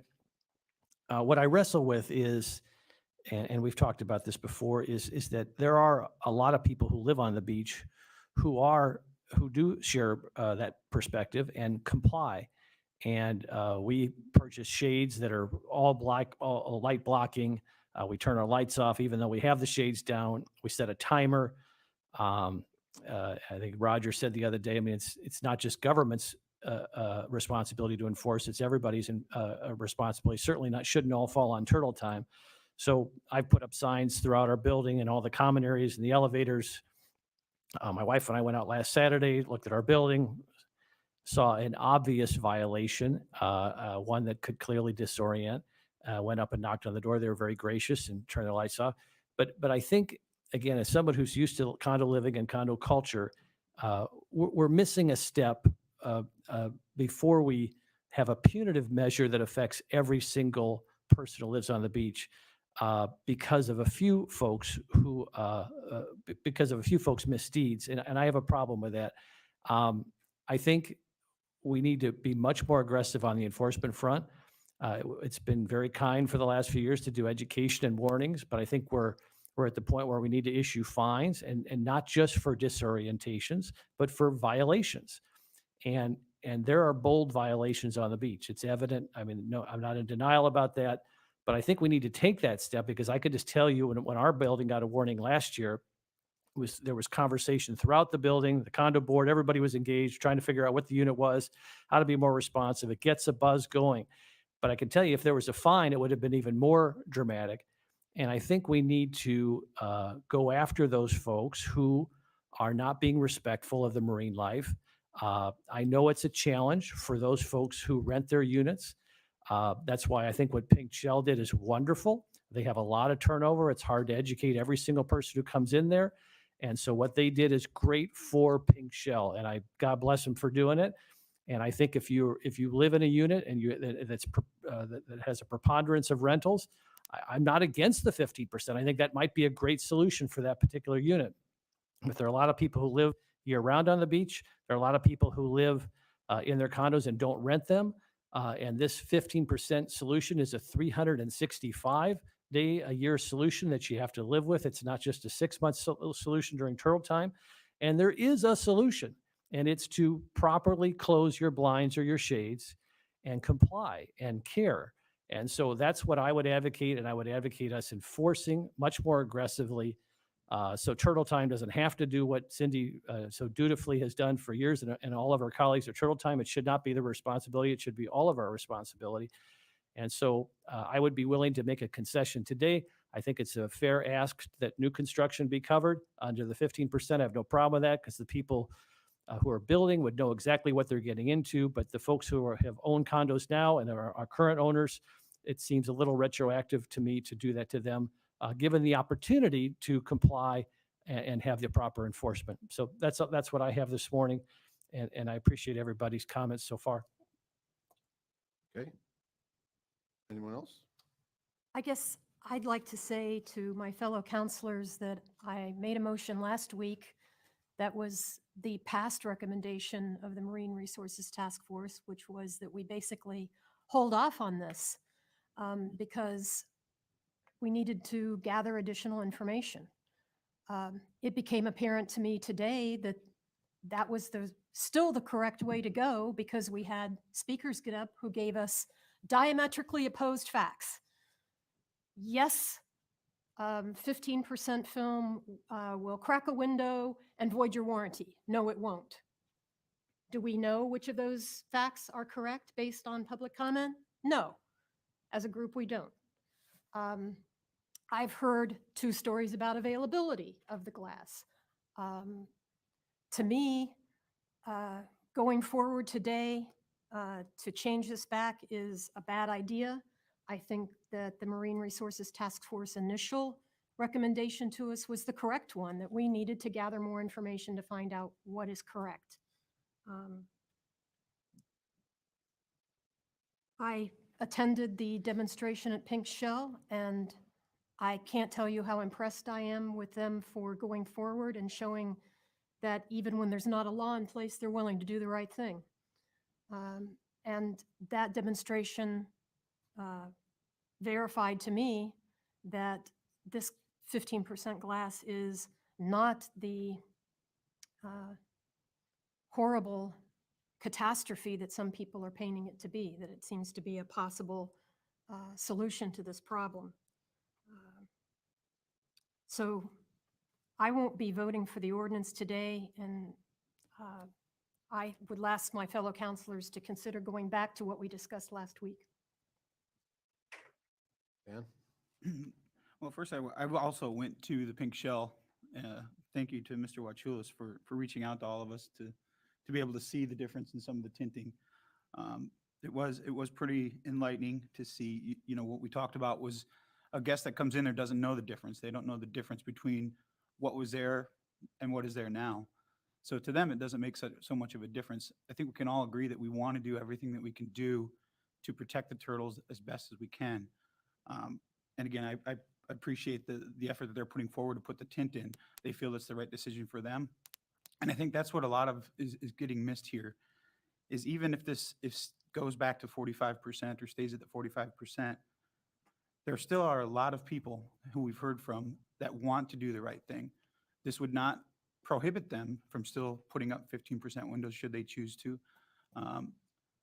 But it'll also give an avenue to what we've heard are some people that haven't changed their glass at all in 40 years because they just don't know what they can do. So any step forward, whether it's 45% or 15%, I think is a step in the right direction for the marina life as well as the condo owners. We do all know that, that window tinting does have a lot for, efficiency on your flooring, efficiency on your anybody that's ever been around shades, and Counselor Adderall could probably testify to this, when you're standing at a window and you put a shade down, you could feel the heat difference just on your body. So that's very important, but I also think it's important that we follow the facts. The state has done a lot of research on this. One of the things that was mentioned is that the FWC recommends the 15%, but it's not required. So I have to think about that as well. I think the 45% is the right way. I think heavier hand, if you will, in especially the repeat offenders that we all know are out there that we do see, and encourage. I'd strongly encourage the condos to put in 15%. If that makes life easier for the turtles, if it makes life easier for the volunteers that put a lot of work in, I think it's the right decision. Personally, if it was my house, I'd probably put in the 15%, but that doesn't necessarily mean I should sit up here and require that everyone has to do it. When I believe the good majority of the people on the island that do face the water are trying to do the right thing. That's all I got. Councilman Veach, you want to weigh in on this?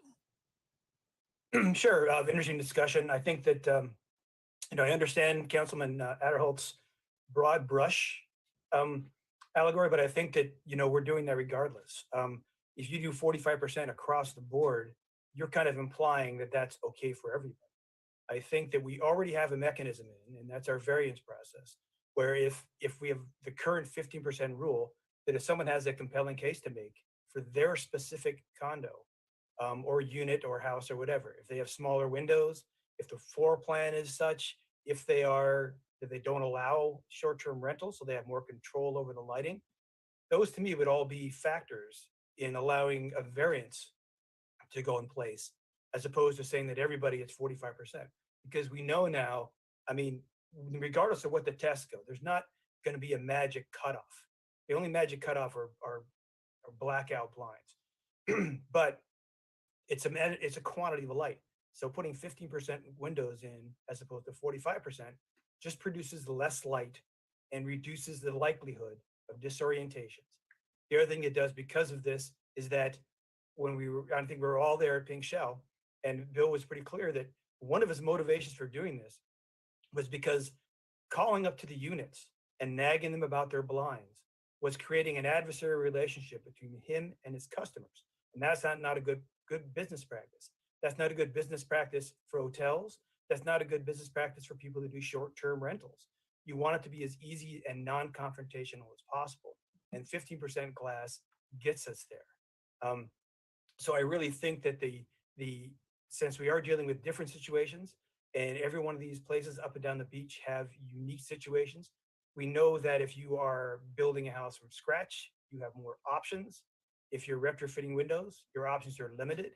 And I think that the place to deal with this is not in making an ordinance as permissive, it's this making a restrictive ordinance, but then allowing for variances for special cases. Bill, just to clarify a little bit, you had spoken about the Pink Shell. It's important to note that their window tint, their windows already are at 50%. So whether it's 45 or 15, they still wouldn't be in compliance. And they are at a point where they would have to add some sort of tinting irregardless. So the fact that they chose to go to 15, and I don't want to speak for them, but in my conversations with them, it wasn't a cost issue to go from 15% or to go to the 45 or to go to the 15. And when they did put them, they didn't put them side by side. So it was very difficult to see.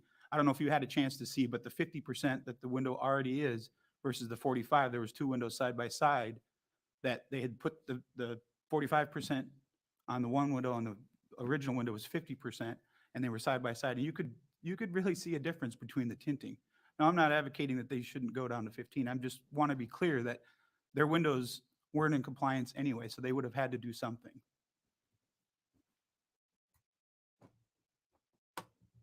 Okay.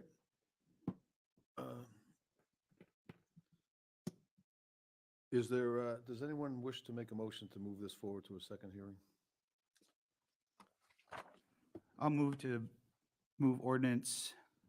I gotta get my glasses on. 22-11. 22-11 to second reading. I would second that, Mr. Mayor. I would be willing, though, to amend the currently draft ordinance, and assuming my colleagues are okay with this, to include new construction as well for the 15%, but not for the 45, but for the existing structures, 45%, but 15% for the new construction, assuming folks are comfortable with it. I would retract it if they're not. My only concern with that is the building that's going up, Grandview. Do we know, have they ordered their windows yet? Would this automatically put them in a position that they would have to reorder all their windows? I mean, that's the only real big, No, sir. it wouldn't, And the reason why is generally whatever, when we permit it, you're approved at the code that was in place on the day of the permitting. do we know of any other buildings that are in process right now or have been approved that are potentially going up that this could affect? Well, no, because today, a new builder, let's just say someone walked in at 10:26, they would have been at 15% if they submitted their permit, for today. So you're giving them, as I understand the motion, you're giving them relief. So if that person wanted to sort of reconsider, they would then withdraw that permit request. And if this passes if what's proposed passes in 2 weeks, could theoretically go under that mode if something more lenient winds up being the ultimate decision of town council. So as I understand Council Adderholt's amendment, he's saying that it's new construction is at 15 and retrofits would remain at 45. Is that correct?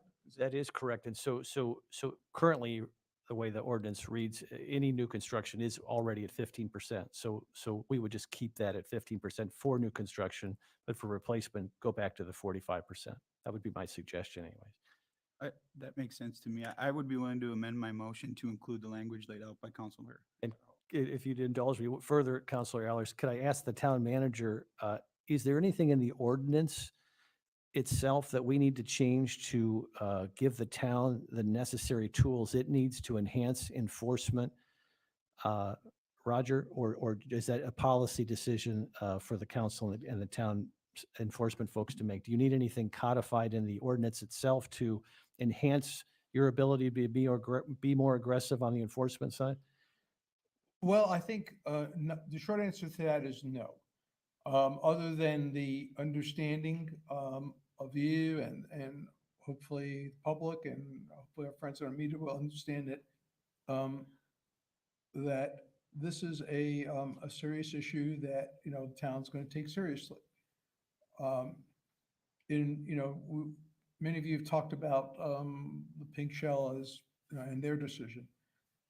That they came to their decision because after 5 years of pretty much the beginning of turtle season, my having a conversation with Bo Trulis and him trying to chase down, all his guests, he just came to the realization that it was taking up a lot of his and our resources to the point where it was just easier for him to make the change. And at 15%, pretty much ensure himself that, he will be in compliance, at least as it pertains to window, lights that are covered by those windows. The people who live in their units full-time or full-time residents or even seasonal residents who don't rent, I think, with education, we get to them and they understand. And occasionally they may forget or they run out and leave a light on or something like that. That's really more the exception than the rule. The real problem is when we have transient units. Takes a tremendous amount of effort. I think the example is, at least in the case of the pink shell, they realize that it's just impossible to stay on top of it. We need their help. We need them to do exactly what Ms. Johnson said she does, and that is go out there after talking what you said you did, Councilor Adderholt, go out there and look at your building. And if they go look at their building twice, 3 times a week, and Chad looks at their building twice a week, hopefully, with God's grace, the 2 nights a week will be okay. But this idea of, the town has to catch us. The town has to prove that the light came from unit, 6B, to the extent of someone who's being up for a murder charge is, a little bit, demanding upon us and all of us who want to protect the sea turtles. So, yeah, do we look at a building and say, oh, we cited 6B and it's really 6A? Yeah, that happens. But that could be avoided if the people in the building look at it because they know the window that belongs to 6A versus the window that belongs to 6B. Your point's well taken. I guess what I'm trying to get at is we sort of make a policy shift to, Well, I think if you added a whereas clause to the ordinance that stated that unequivocally that the council believes that protecting sea turtles is critical and that that you direct the staff to enforce the code fully, that would be a clear message not only for the folks in the room today, but people going forward that and that that's your would desire. cover enforcement and fining for going beyond disorientations, correct? For the violation in We'll and of follow itself. your direction, yes, sir. Okay, very good. Well, if the attorney got that, I would like to, assuming Counselor Hours is okay, to include that as a whereas as well, to make sure that direction is set. And what I heard you say, Councilor Holt, was after someone got a warning, if they're not in compliance, not because of a disorientation, but if they're not in compliance after a warning, that they should be cited at that point. Yeah, and I think that shouldn't start upon passage. If they've had a warning previously, I don't think there should be a warning opportunity anymore. I think, if they've already had a warning, even if it was last year, I think we proceed to the next step. That would be how I would view it, assuming everybody's comfortable with that. Yeah, well, Just one thing I've observed, in listening to the some of the speakers, Councilman Adderholt, is there there seems to be some that are saying that they don't believe that our current criteria for a violation is valid, and it sounds like there's some people who will resist these, the way we do this. So the Conservancy recommends that you enforce this. It's a challenge, but having, again, walked along the beach at night, it's pretty self-evident who the flagrant violators are. And it's sort of like the old Supreme Court's definition of pornography. You know it when you see it. And I know that can be arbitrary. My suggestion to the town is to go after the obvious violations first to make sure it's very clear and difficult to refute. People obviously have their redress, of course, and should.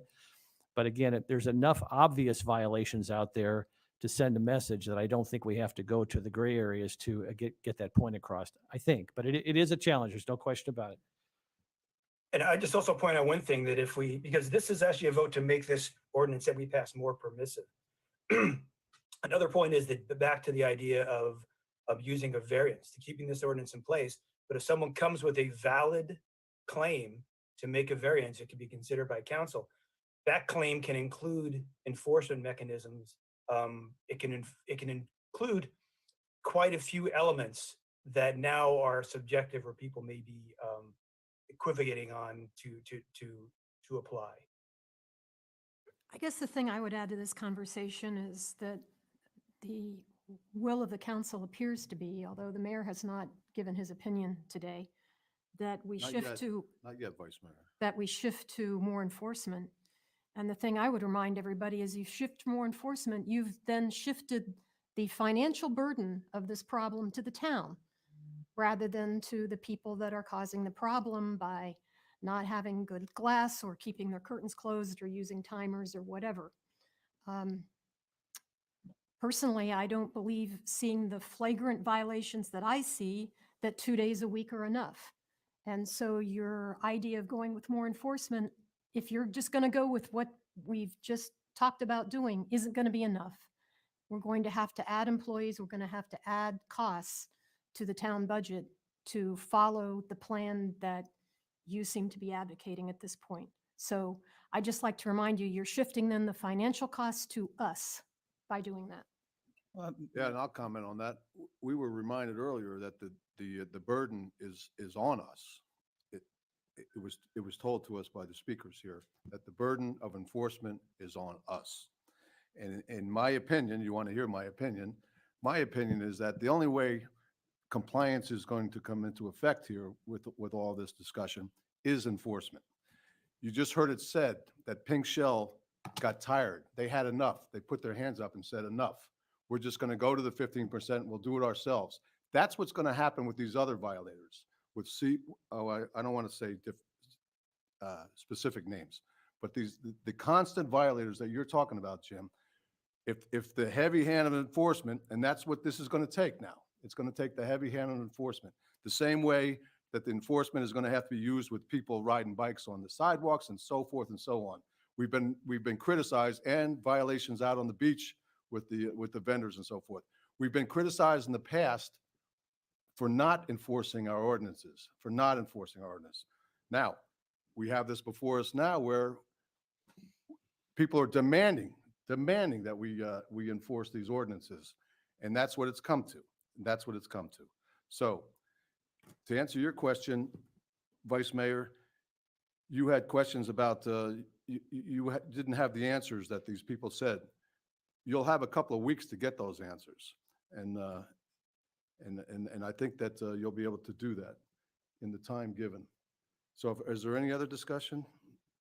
Yes, sir. Well, just real quick to kind of piggyback on what has been said between you and Madam Vice Mayor.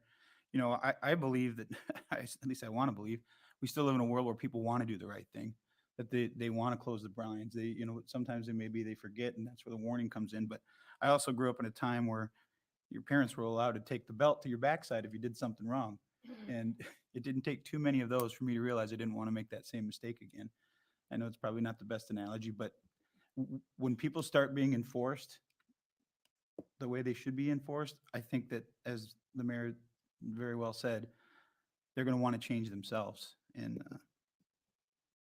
all we can do is hope that people want to do the right things, and those that don't, or those that choose that this doesn't fall in the wheelhouse of something that they want to follow, then they'll pay the consequences. I guess I would just kind of follow up with that, Councilman, that, I think that, using 15% glass is something that's easy to enforce compared to the lighting itself. And, if 15% glass means we don't have to take the belt to condo owners, that to me would be a preferable path. the thing that we have found is that we have a transient island. And if you don't go with a more self-enforcing method like using the windows, the problem is going to continue. Because even if you enforce, the transient nature of the island means that you're going to have different people in there all the time, and they're going to continue to have to write citations for folks. This is just not the right path. And therein lies my point, that eventually they're going to tire of the enforcement, the fines, et cetera, because that's what it's going to take. And then they'll decide, that enough is enough. We'll slap up the film or do whatever we have to do until our windows are replaced. And at that time, they'll put in the 15%. This is going to happen by attrition over time. That's the way it's going to happen in my humble And I opinion. guess I just point to the liens that we're having to enforce against folks that we have fined over and over and over again. And to the point where we then had to place a lien on their property, and we're now having to go after taking their property and selling it in order to get them to pay those fines. And they still haven't complied with other things that we've asked them to do on the island. Okay, there's a motion on the floor. It's been amended. Mr. Mayor, I need to add the date to my motion. I've been informed that the second reading will be June 6th at 9 a.m. Second. Okay, it's been discussed. All in favor of moving this forward to a second hearing signify by saying aye. Aye. Aye. The motion carries 3-2 with Councilman Veach and Vice Mayor Hasselfrost dissenting. Be nice if you let us vote. Pardon me? You didn't even let us vote. You just assumed how we were going to vote. I am voting no, but you do need to let us. I asked all in favor signify by saying aye. Okay, I'm sorry. I'm sorry, Vice Mayor. I voted no. Okay, very good. That's what I thought. And I did as well, just in case there's some, I'm sorry, Bill. consideration of the way I'm in today. All righty, we'll move on. The next item is the administrative agenda. And this is the 2022 Citizen of Distinction. The town has received the nomination of Pat McEwen for the annual Fort Myers Beach Citizen of Distinction Award in the area of arts and culture for his authoring of the History of the Mound House book entitled Crown Jewel of Fort Myers Beach, the Mound House. So,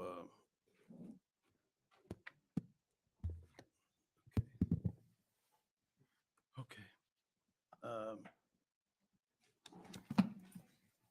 Is there a motion to approve this nomination? So moved. Second. Been moved and seconded. Any discussion? Any objection? Oh, I'm gonna, if I could, sorry. Mr. Mayor, just take a Yeah. second. This book, The Crown Jewel of Fort Myers Beach, the Mound House by Patrick McGowan, has been a tremendous blessing to historians who want to memorialize all the events that led up to the Mound House, but also it's been a great fundraising tool for the Mound House. Mr. McGowan, as I understand it, donated his time, a lot of time, to this effort. And he highlighted so many wonderful people on the island who've been part of this effort. And so I commend him for his effort and his public service on this particular book. Just wanted to show the book. Thanks, Mr. Mayor. You bet. Any further discussion? Any objection? Okay, that passes, and we'll put that on a future. Okay, the next item is Audit Committee appointments. The Audit Committee has currently has 3 vacancies on their 7-member board. Fort Myers Beach residents Michael Hauser, Jack Leeson, I'm sorry, Sherry Misgan, and Barbara Puffer are each requesting to be appointed to one of the seats. This is the committee that I'm liaison to. And Clerk, why don't you just pass out the forms and we'll vote. You're Mr. Lesson? No.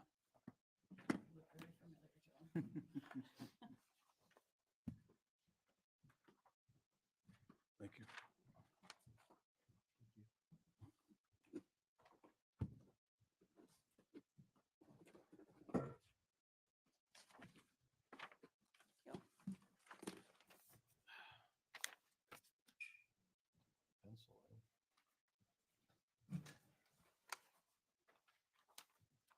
Should use pencil.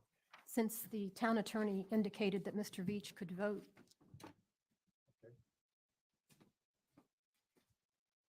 Bill, you want to submit your votes? I'm sure. I just do it verbally, I guess. Yeah. Actually, and I'm really impressed that we got these candidates. They're extremely well qualified. I'm particularly impressed that we have 2 CPAs, Michael and Sherry. And so I think I would put 1, 2, and 4 because there's 3 votes, right? Yes. So the 2 CPAs and Barbara Puffer. Correct? And I guess we can eliminate considering moving the audit committee to 5 people after this. Okay. Okay. By unanimous vote, the 3 members are Michael Hauser, Sherry Misgan, and Barbara Puffer. Very good. Thank you, council members, and thank you to the folks that have volunteered. Appreciate that, and it's historical. The vice mayor pointed out earlier that that's the first lady to be appointed to this very austere committee. So anyhow, it's nice to have the ladies aboard. Okay, the next item is Resolution 22-21 Laguna Shores Channel Dredge Assessment. This is a resolution of the Town Council of the Town of Fort Myers Beach, Florida, proposing the establishment and funding of the Laguna Shores Dredging Assessment Area within the area of the town described herein for the purpose of paying the cost of the Laguna Shores Canal Dredging Project, paying other project financing and collection costs, making certain findings and determinations of special benefit and the logical relationship between the dredging project and the benefit received, specifying the total estimated capital cost of the dredging project, specifying the unit of measurement for and the estimated maximum amount of said assessment to be levied against each parcel within the described area, specifying the number of years said assessment is to be levied, allowing for the prepayment of the special assessment, providing for annual adjustments to the amount of the assessment if necessary, providing for certain other authorizations and delegations of authority in relation thereto, and providing for severability and effective date. Is there a motion to approve the resolution? So moved. Second. Been moved and seconded. Any discussion? Just a real quick question for the town manager. Did we ever hear back? I know that there was some discussion about the percentage of people within the Laguna Shores that hadn't been reached, or do we have a number of people that are on board with this? I don't have a updated number of persons beyond what Bruce Butcher reported to town council at a public session. I believe it was 2 meetings ago, or a meeting ago. I don't know if they continued to get signatures after they, exceeded the, I think, 54 persons, lot owners. As he said at the time, as you recall, that at this point, many of the folks are out of town or, not at their residence. So it was getting challenging as season dwindled down for him to track those folks down. Okay. Just as an aside, I actually went through that pass the other evening and with former Councilman Butcher and Mr. Poff from down there, and it's a little dicey getting through, and we did speak of this, and I asked them that very question, Councilman, about participation, and they said it was extremely high in the neighborhood. So anyhow, any further discussion? Any objection to the motion? The motion carries unanimously. Okay, the next item is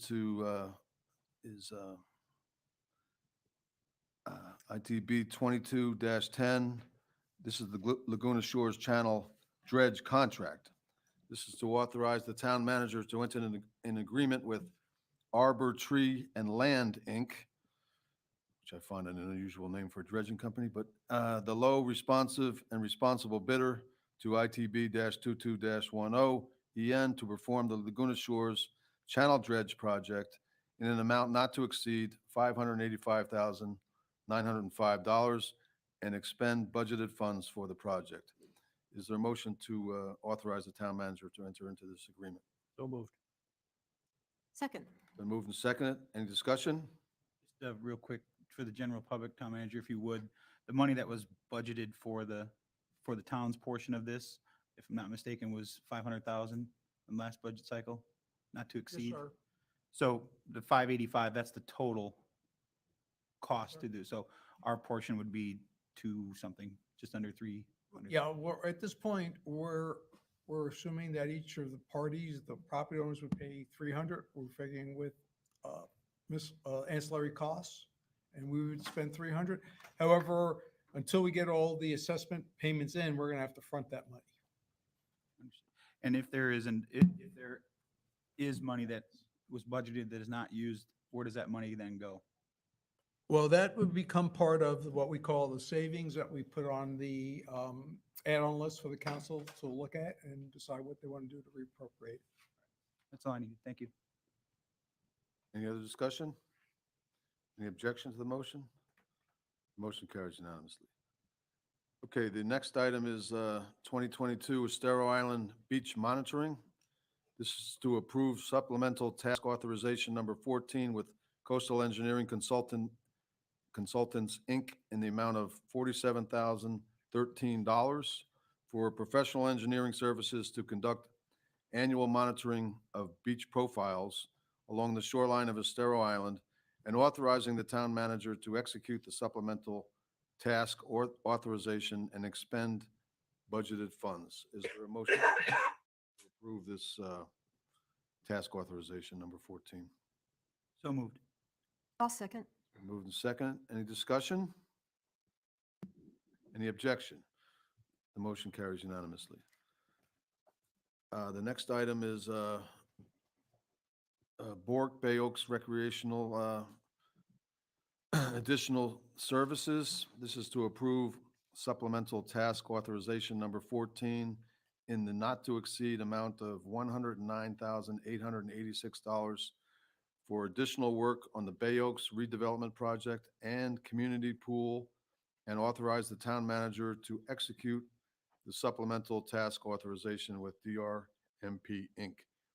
Is there a motion to approve this supplemental task authorization? I'll move to approve. It's been moved. Is there a second? Second. It's been moved and second. Discussion? Yeah, there's one thing that caught my eye here. It looked like we're paying a consultant to hire another consultant. I believe it was on the last page. Yeah, there's the main consultant, the RMP, and there are sub-consultants associated with this project. So you have engineers, you have architects, you have structural engineers, you have,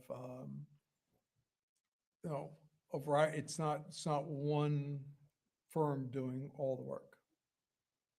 And if you may recall, Counselor, when they came in, you would have Ryan, and you would have Matt, and then you would have the project engineer all here. So there's multiple companies working on this. That's all I had. Any further discussion? Any objection to the motion? Motion carries unanimously. Okay, the next item is final public comment. Is there anyone here that wishes to comment? No one? Okay, we'll move on. Next item is town manager items. So two things I have on my list for today. The first thing is of several of the folks representing Murph mentioned that they're working on the brochure, which is the printing of which is budgeted, but I do believe that there's some assistance that we're requesting from staff members such as Jenny Dexter and Allison Geeson, et cetera. So we normally, make sure that if we're going to allocate staff resources to a committee effort beyond the liaison, that council is aware of that and authorizes that. Because as you well know, we have multiple committees, and if they all made demands on town staff directly, it could be problematic. So you've heard the desire to move forward with the brochure. We have no problem with providing staff assistance, but we just want you to be aware of it and be okay with us providing that assistance. I'm good with that. Okay. Fine. Okay, so then the next thing that came up at today's meeting was the concerns on Sterling with regard to stormwater. So just taking a minute to go back in history, that the town hired a engineer, Tetra Tech, to do a master stormwater plan for the island. They analyzed the island and created tiers of drainage severity. The highest priority tier was where the county wanted the joint outfalls and the local streets that were adjacent to those. And then the next priority was completing the work that we had previously started many years ago in the sort of downtown area. And that was just recently completed. And then the next body of work was to be completed was Tier 1, which was 15 streets, and there was a 16th street added by prior action. Now, those streets are designed. They're for the most part fully permitted by the state and by the U.S. government. So those will be going to construction very soon. In fact, probably at your next meeting, you'll be seeing the contract award and the authorization to utilize our consultant in Tallahassee with regards to our state revolving loan portion of getting our funding that project. Now, if with regard to the issues on Sterling, you you really can't elevate them to tier 1, but you could elevate them to tier 2 if you wish to do that. The, as indicated, they're in a later tier. The things we can do in the interim to try to mediate the situation is make sure we have a duckbill on the outfalls so that they're not getting sort of backflow from high tides. We can look and see that the swales that we had in place to assist the drainage on that street are in fact as designed and have not been filled in by the neighbors or otherwise impeded over time.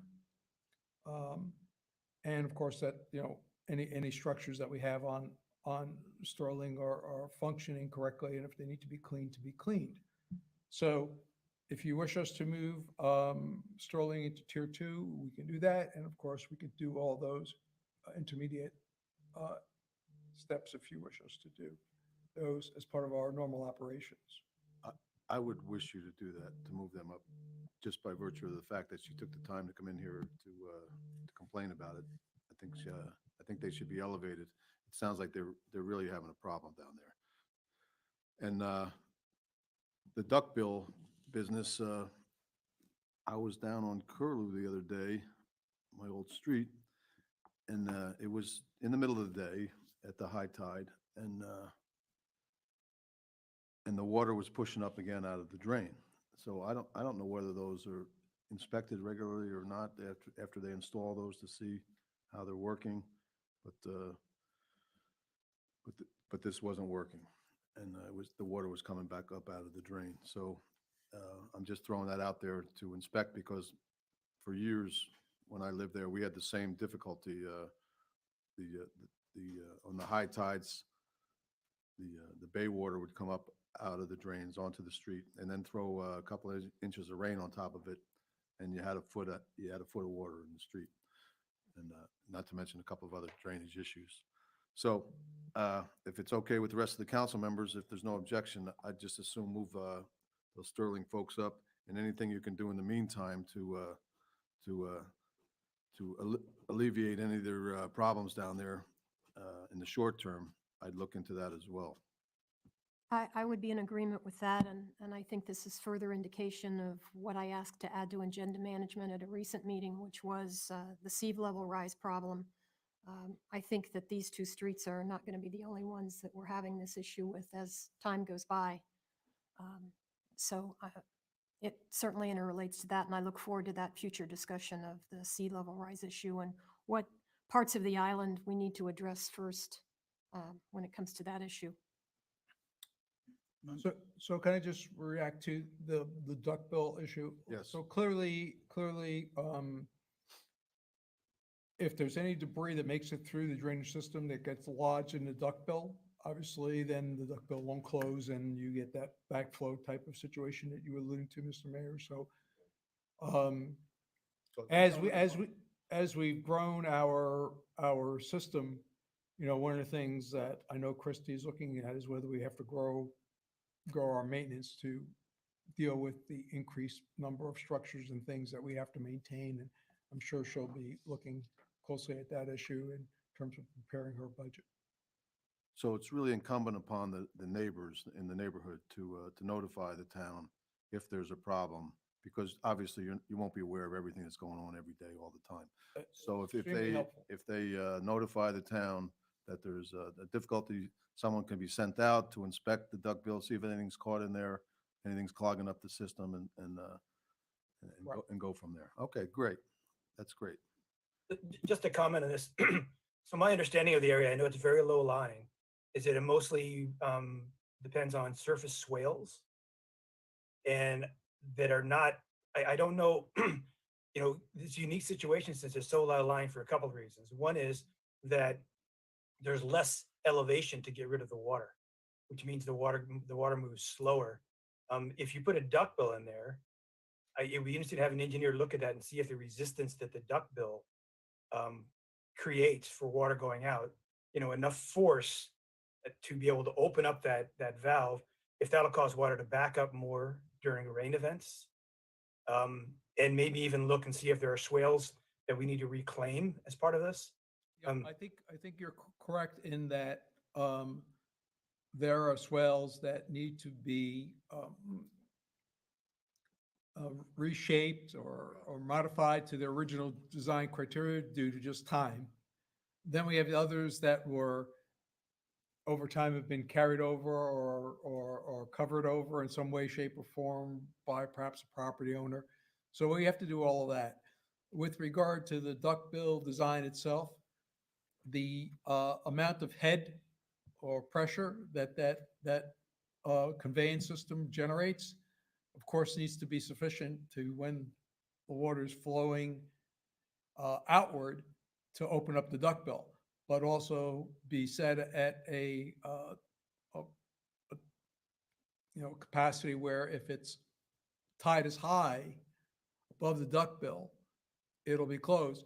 And obviously, if it's going out when it's high tide, it'll be closed. The water's not going to go through the duckbill. So that's how the design criteria is pretty much set by the engineer and the amount of head that conveyance system generates. And we, of course, it's all things based on their drainage calculations with respect to that.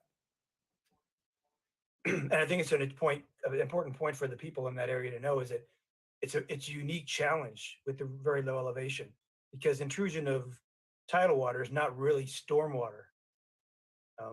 So it's a difficult problem, and it will take probably maybe a different solution. Yeah, you're right about that, because there's the secondary problem of the fact that, and the Vice Mayor was alluding to it, it's clear to me just from living here 5 years is that the high tides are getting higher.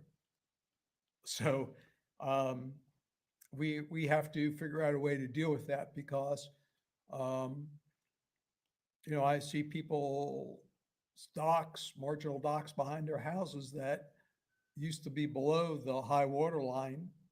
Maybe on a severe, king tide the water might approach the top of the dock, and now they're regularly being overflown by the tides.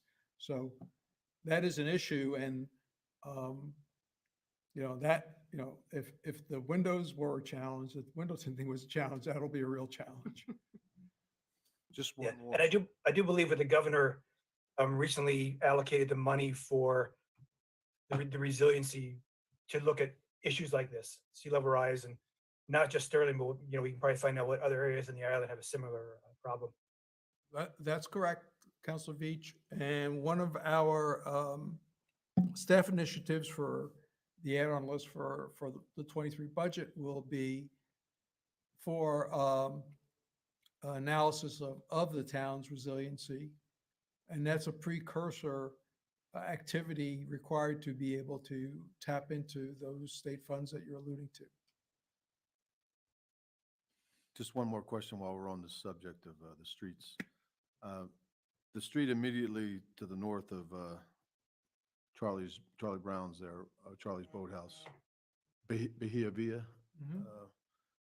They've been severely impacted with flooding since the road construction. And I know there's been some swale digging down at near the bay on that street. I'm just wondering if that's in the present tier, or if that's been. Christie, you want to come up and talk about that? We'll know that off the top of our head. Christy Corey for the record. First, thank you very much. I actually had a conversation with Ms. Newsom before she left. Thank you for letting me add that to tier 1. But Bahia Villa, If you can get it in tier 1, that'd be fine. Because isn't tier 1 all permanent and all that? we can add by change order. Okay, well, okay, as soon as we have the engineering, we'll add it in. Yeah, we can. Tier add- 1.5. But yes, Bahia Villa has also been added, and Charlie's Boathouse was gracious enough to give us an easement just right off the bat. They were amazing. So they gave us an easement. We also have 2 other homeowners that have given us an easement down Bahia Villa. So I think it's going to work out beautifully. We did the maintenance, stormwater maintenance crew did do the swales just as a temporary kind of Band-Aid, trying to help the street out until we got there with construction. And I think from speaking to the residents, it did help mainly in that area. But then as you got towards the end, they weren't getting enough relief. So that's why we wanted to put the system in place. So that will be also in tier one. So how far along are they, Christy, then? Till So, construction? right. So currently we have bid openings tomorrow, and then we will come to council on June 6th. The bad news is we have a 24-week lead time on materials. Brass alone is 24 weeks out. So we're looking at kind of the same, when Roger mentioned to you about Times Square, that we were considering purchasing the materials so we could be on time. We're running into that issue. Everyone is. It's not just us, it's everyone. So Well, we're, at least we can tell the folks we're on it then. yes. And anyone that has contacted me, I am letting them know that. And if we have issues with streets, I have let them know that I will bring that to council and ask it for it, to be added. There are some, like Roger said, some permitting issues, but it hasn't been an issue before. If we get a change order and it's approved by council, to be able to go back to, FDOT or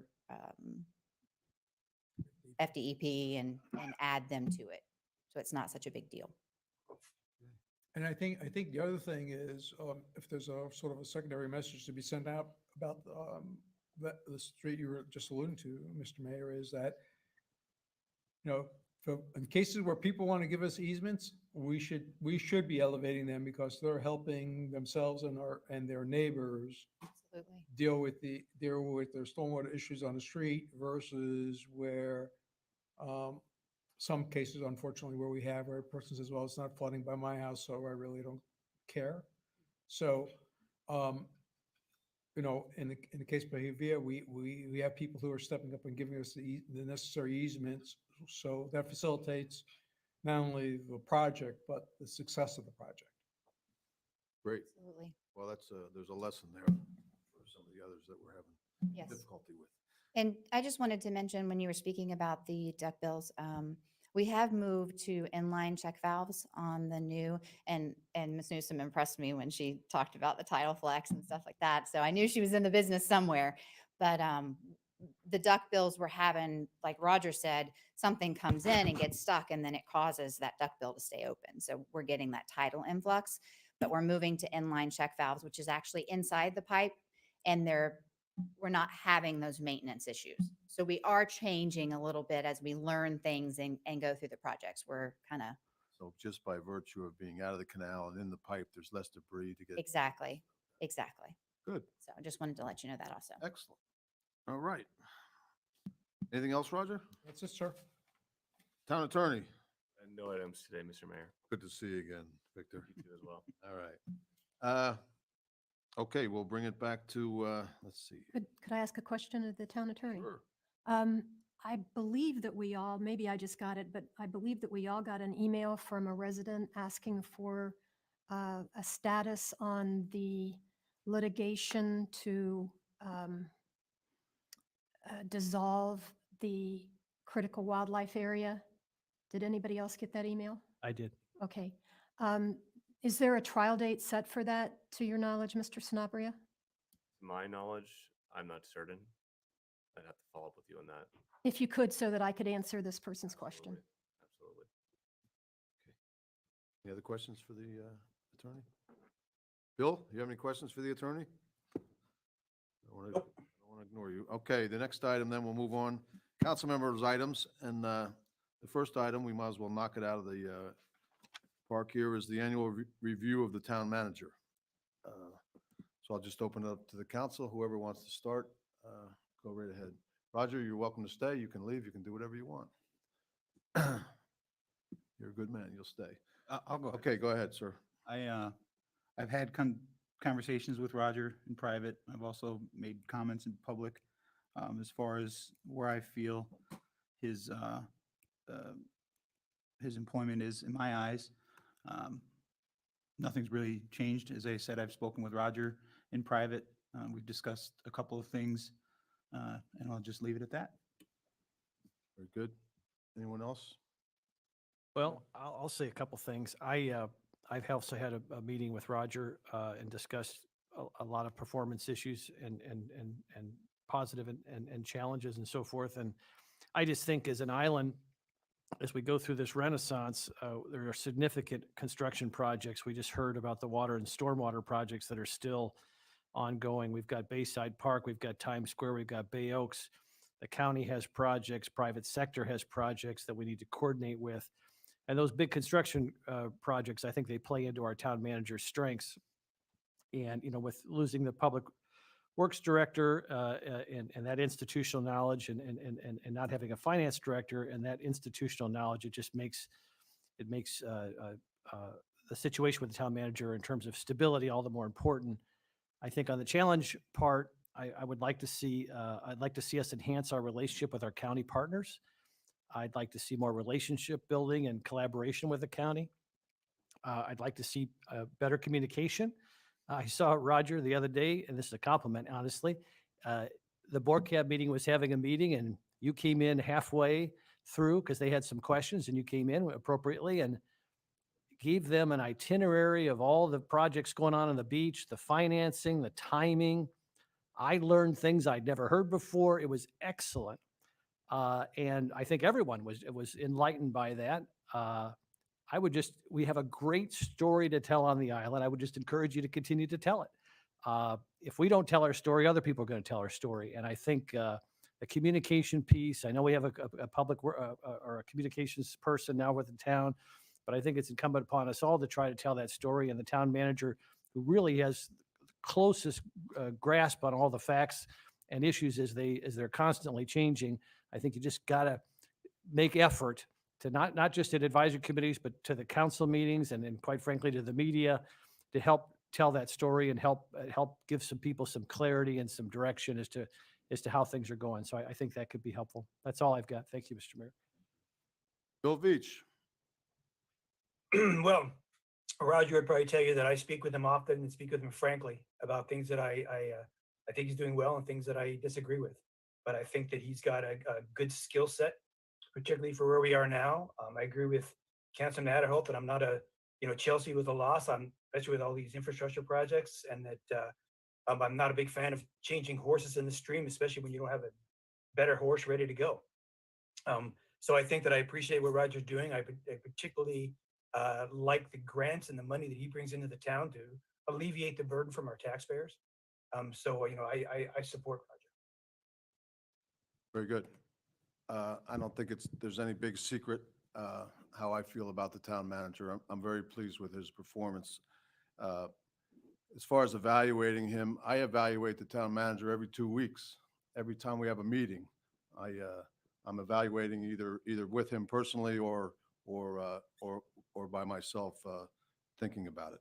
So I concur with a couple of the statements that were made.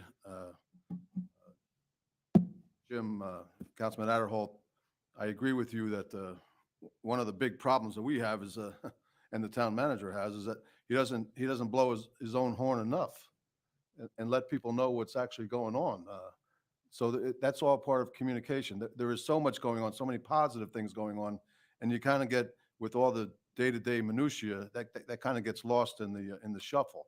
But so I think that between the manager and the PIO, that and it has been improving, but more information needs to be forthcoming about all the positive things that are going on in the town. God knows everybody will hear about the negative things. Don't worry about that. And as far as what Bill said, Councilman Veach, about these town managers, they get criticized for the big salaries they make and so forth and so on. Well, hopefully we're paying Roger what the market is for these salaries, and frankly he's probably, I'm pretty sure he's below the market. And he's also a lifelong, this has been his career, his whole career, which he's nearing the end of here pretty soon. I'm not throwing you out the door, Roger, but one of these days you're going to retire, and he should be at the top of his range at this point in his career. So I don't begrudge that against anyone. But the other side of that is, and Councilman Veach mentioned it, is the amount of money that these guys bring in.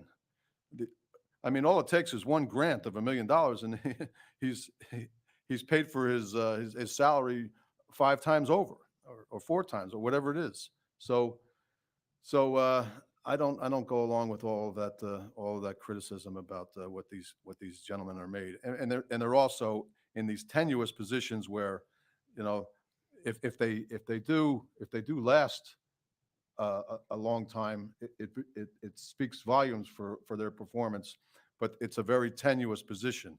Their jobs are very tenuous. All it takes is 3 votes of a council, and they're out the door, and here they go again. You know, so it's a difficult position to be in, as everybody in that profession knows. So, Roger, I think you're doing a great job. I ask you to keep up the good work, and we're going to have a great year and a great couple of years to come, and hopefully we'll both be around to enjoy it. So, For the Vice Mayor? pardon me? Vice Mayor? Thank you. I brought along the form that is the form we're supposed to use to evaluate the town manager as set forth in our policy manual. It first lists the town charter responsibilities, and I'm not going to go through all those because everybody's talked a lot already. But the thing that I haven't heard mentioned is our town manager's relationship with our employees. I do go and talk to the employees, and I get a lot of feedback from them, and I can tell you that the amount of positive feedback I've received from the employees has been really great to hear. I wander the halls of Town Hall, and I see the good morale that we have and the good relationship they have with our town manager. And I'm pleased to see that, and I think that's so important because our town employees are the town to the people who live in our town. That's who they have interaction with and relationship with. And I appreciate the choices he's made in filling positions and that the good relationship he's maintained with our employees. A lot of the other things have already been mentioned here. I will say this, that the basis of evaluation form also indicates that we're to evaluate the town manager on strategic plan goals. And we have not done that for a while, and I would like to suggest to my fellow counselors that we add that to the agenda to set some new goals, because we really can't be evaluating the town manager on his achievement of goals unless we have set forth those priorities for him. I can tell you informally he's received those goals for us in town council meetings, but I think it's good for us to set out something a little more concrete along those lines. And the last thing is the management of our assets. And I have been pleased to see the progress and forward movement that we've had with our budgets as the years have gone by. I am not a person who is good at understanding financial things, and I let that be known early on that I would appreciate that things be set forth a little more clearly. And I can tell you that I believe that our budget process has improved, and somebody mentioned recently in something that I read that they didn't think we were saving, and I would have to disagree with that, because I think we have more money in reserves now than we've ever had since I've been a counselor. So, and with that, I will conclude my remarks. Well, I'll just piggyback on one thing you said there about you were alluding to the financial condition of the town, and we have the audit committee has the preliminary auditor's report, and the committee asked the accountants, the CPAs, point blank on the Zoom, just what kind of financial position the town is in, and they said very healthy, probably the best they've ever been in. So if that's more positive information that the town and the taxpayers and the citizens should know about. I mean, that we're doing very well, and still maintaining all these various projects at the same time. So we'll bring it back to the council. Any other items that they'd like? I'll start with you, Councilman Adderholt. Yeah, I just have a couple quick things. The TDC meeting was on Thursday, and they formalized the beach and shoreline fiscal year 23 projects, and our projects were approved. Now, what gets a little confusing is the beach renourishment piece was not part of that formal agenda that was approved. That will be going through the beach reserve trust fund that the TDC has because of the significant size of the ask. And that's currently now, in terms of how that will be handled, is currently going to be handled in an interlocal agreement between the town and the county. So those negotiations are going on. I had the privilege of meeting with Commissioner Sandelli after the TDC meeting, went over to his office and to discuss the renourishment issue. And he was gracious enough to have the director of Lee County Transportation there, as well as the deputy county manager. And we went through the renourishment issue, discussed its importance. And while I was there, I was asked about the $1.4 million the county wants to allocate to Fort Myers Beach on the lighting piece. They were considering proceeding on utilizing those dollars to light the crosswalks.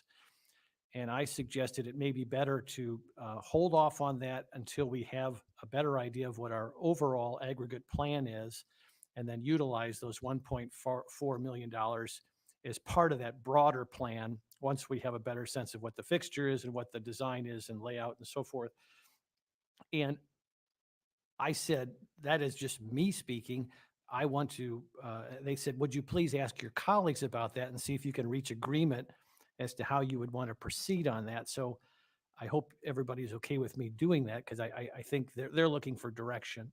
And is everyone all right with them? Again, I know there's different thoughts on how much should be contributed and so forth, but with respect to what's been committed, is everyone okay with holding off, with them holding off on beginning to implement those crosswalk issues, and then holding off until we have a broader solution, and then incorporating those dollars in that broader solution? I guess I'm asking my colleagues that so that I can convey back to them what our preference is. They were happy to do what our preference was, but they were looking for direction. I would agree with you, Jim. It seems like we need to go through our budget process upcoming this summer. So I would be in agreement with you. Did they happen to mention if they were thinking about moving forward with illuminating the crosswalks, what fixture they were going to use?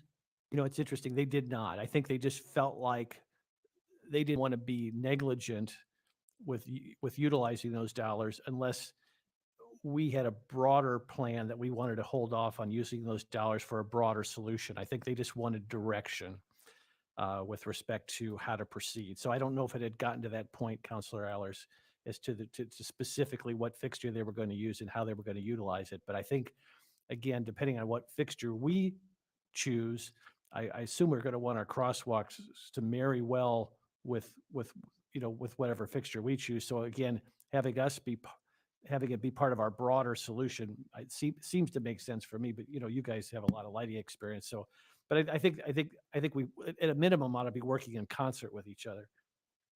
I guess that's kind of what I was getting at, because part of me wants to get the ball rolling. Yep. And if they seem to have the momentum or the want to move forward with at least starting the process, perhaps it gives us the blueprint of what we have to do then on the rest of the the rest of the boulevard. Should we light it or they light it, or whoever lights it? So I guess I'm kind of torn. I mean, the fastest we can get these crosswalks lit, I would be in favor of. But I understand your point about, how long do we want to wait? I mean, we're putting a lot of hope in that this one fixture is going to make the tariff cut, if you will.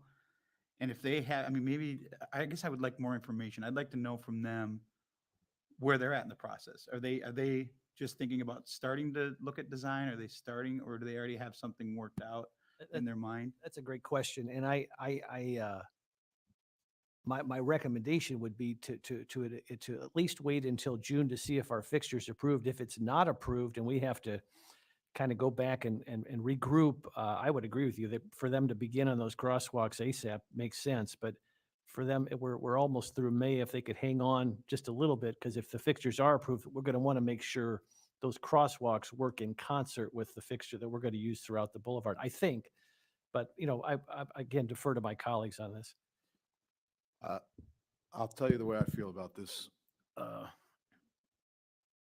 We're getting everything piecemeal.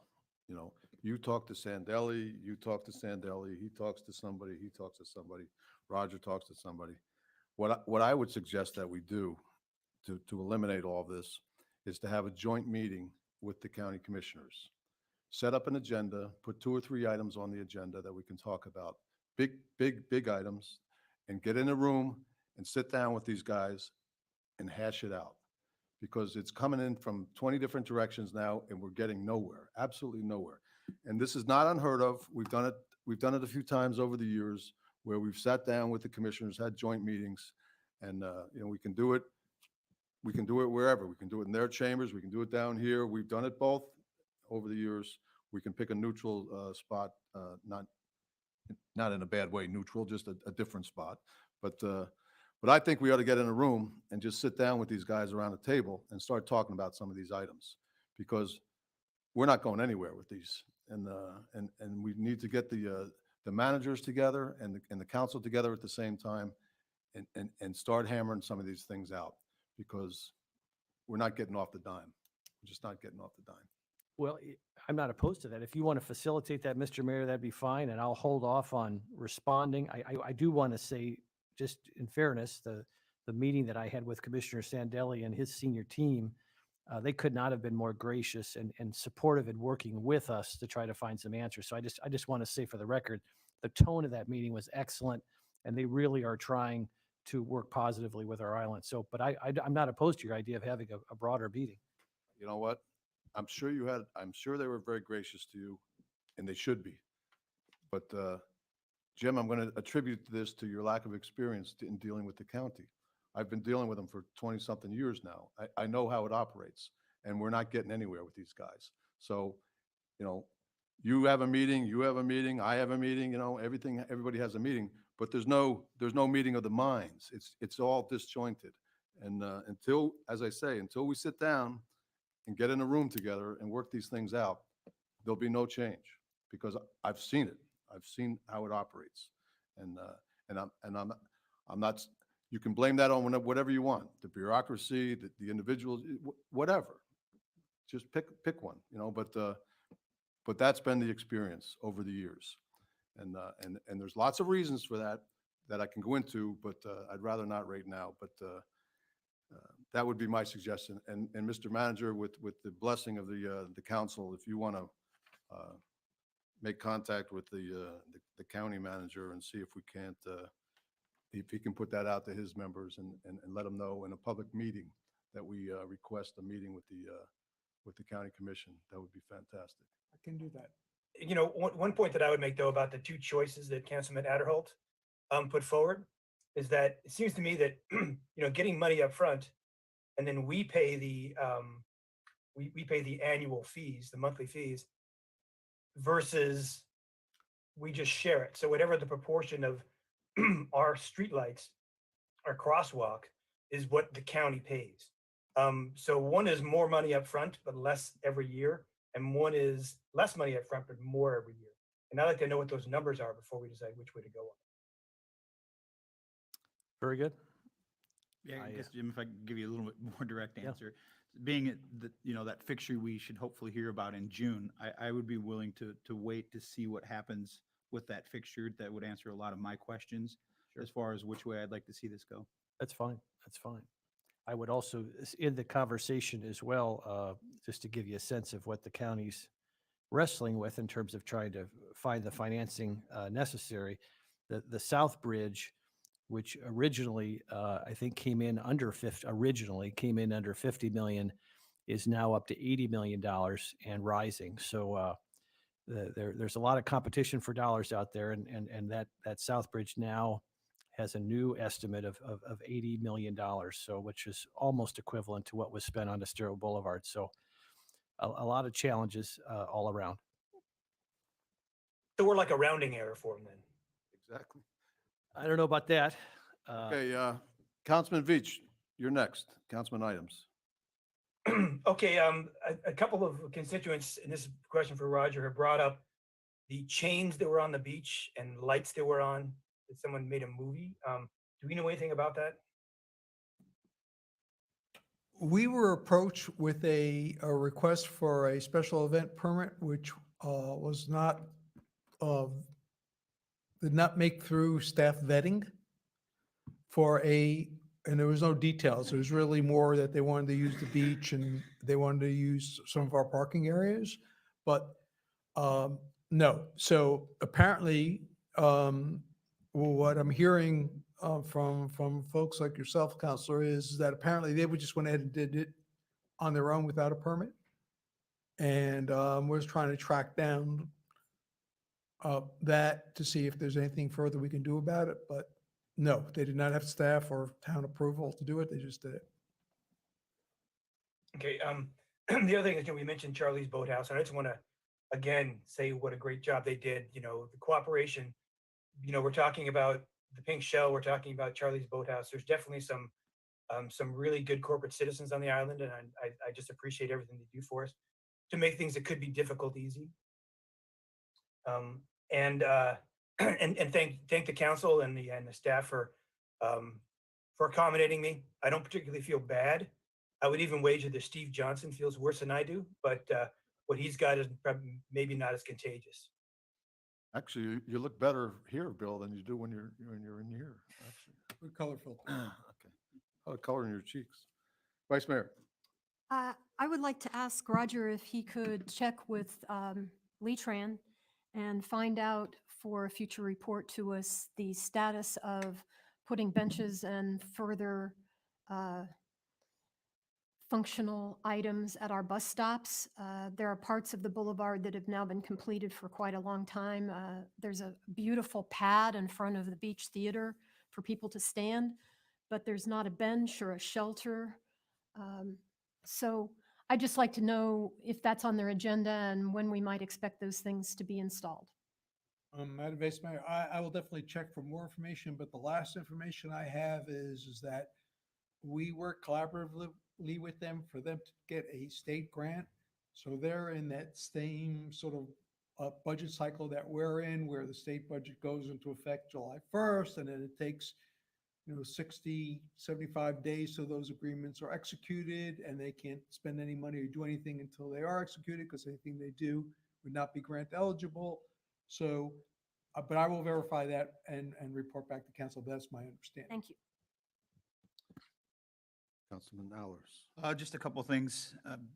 Going back to the Pink Shell, thank you again, Mr. Wachulis, for having me out to take a look at that. We had some good discussions about some things, and one thing that did catch my eye that they've done out on the beach that seems to look like a very good solution when it comes to garbage cans.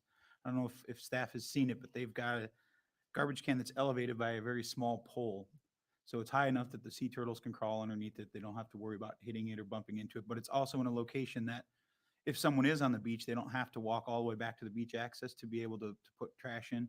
I've noticed over the years, and my wife and I, and I'm sure my fellow counselors have all been involved in walking the beach and cleaning up the beach after, spring breakers or people that are just out there having a good time. They seem to leave a lot of stuff right where they sit.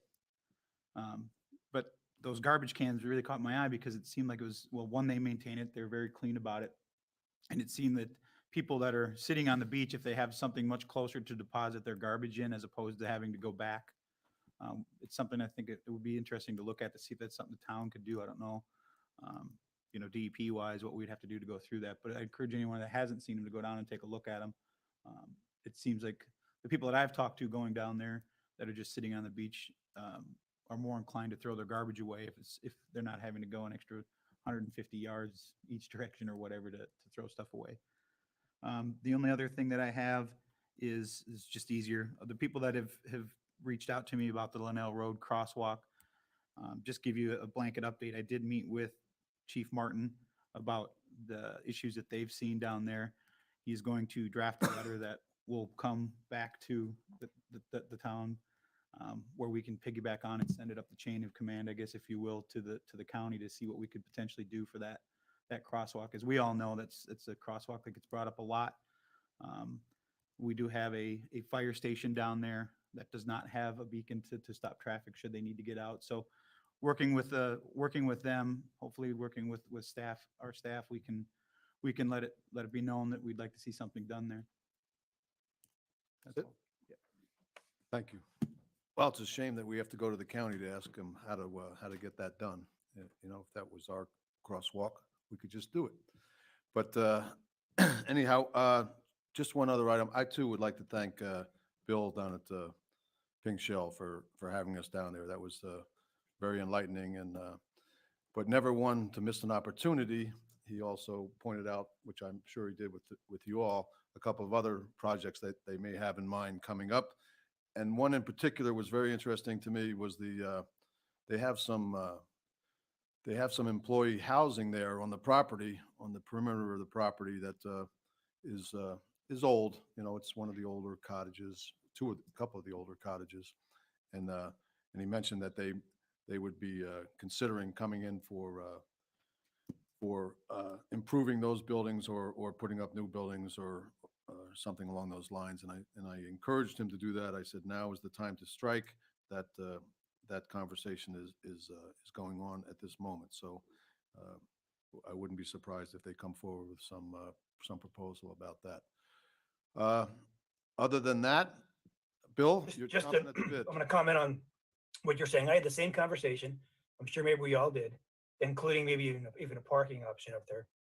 But that I would encourage us to direct, staff, Sarah and Eddie, to work on specific workforce housing zoning areas, so that any project that is strictly workforce housing, we set the zoning, we set the densities and parking and all those kind of requirements, because there's certainly, I mean, it's preferable for private industry to build this stuff than it is for us.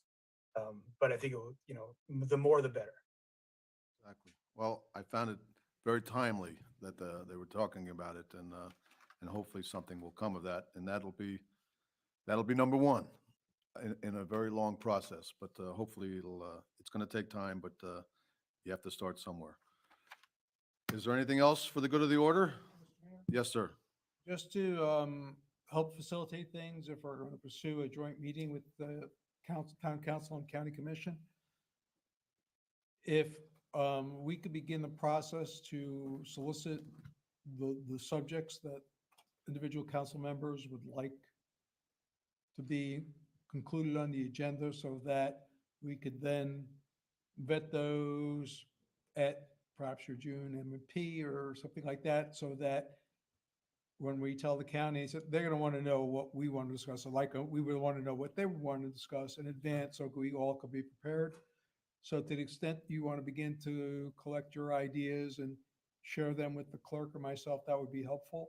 And we'll put together a list, and then we can go over it with you at a public meeting, synthesize the list down, and then forward it to the county. That sounds great. I don't want to make it burdensome, like a huge agenda.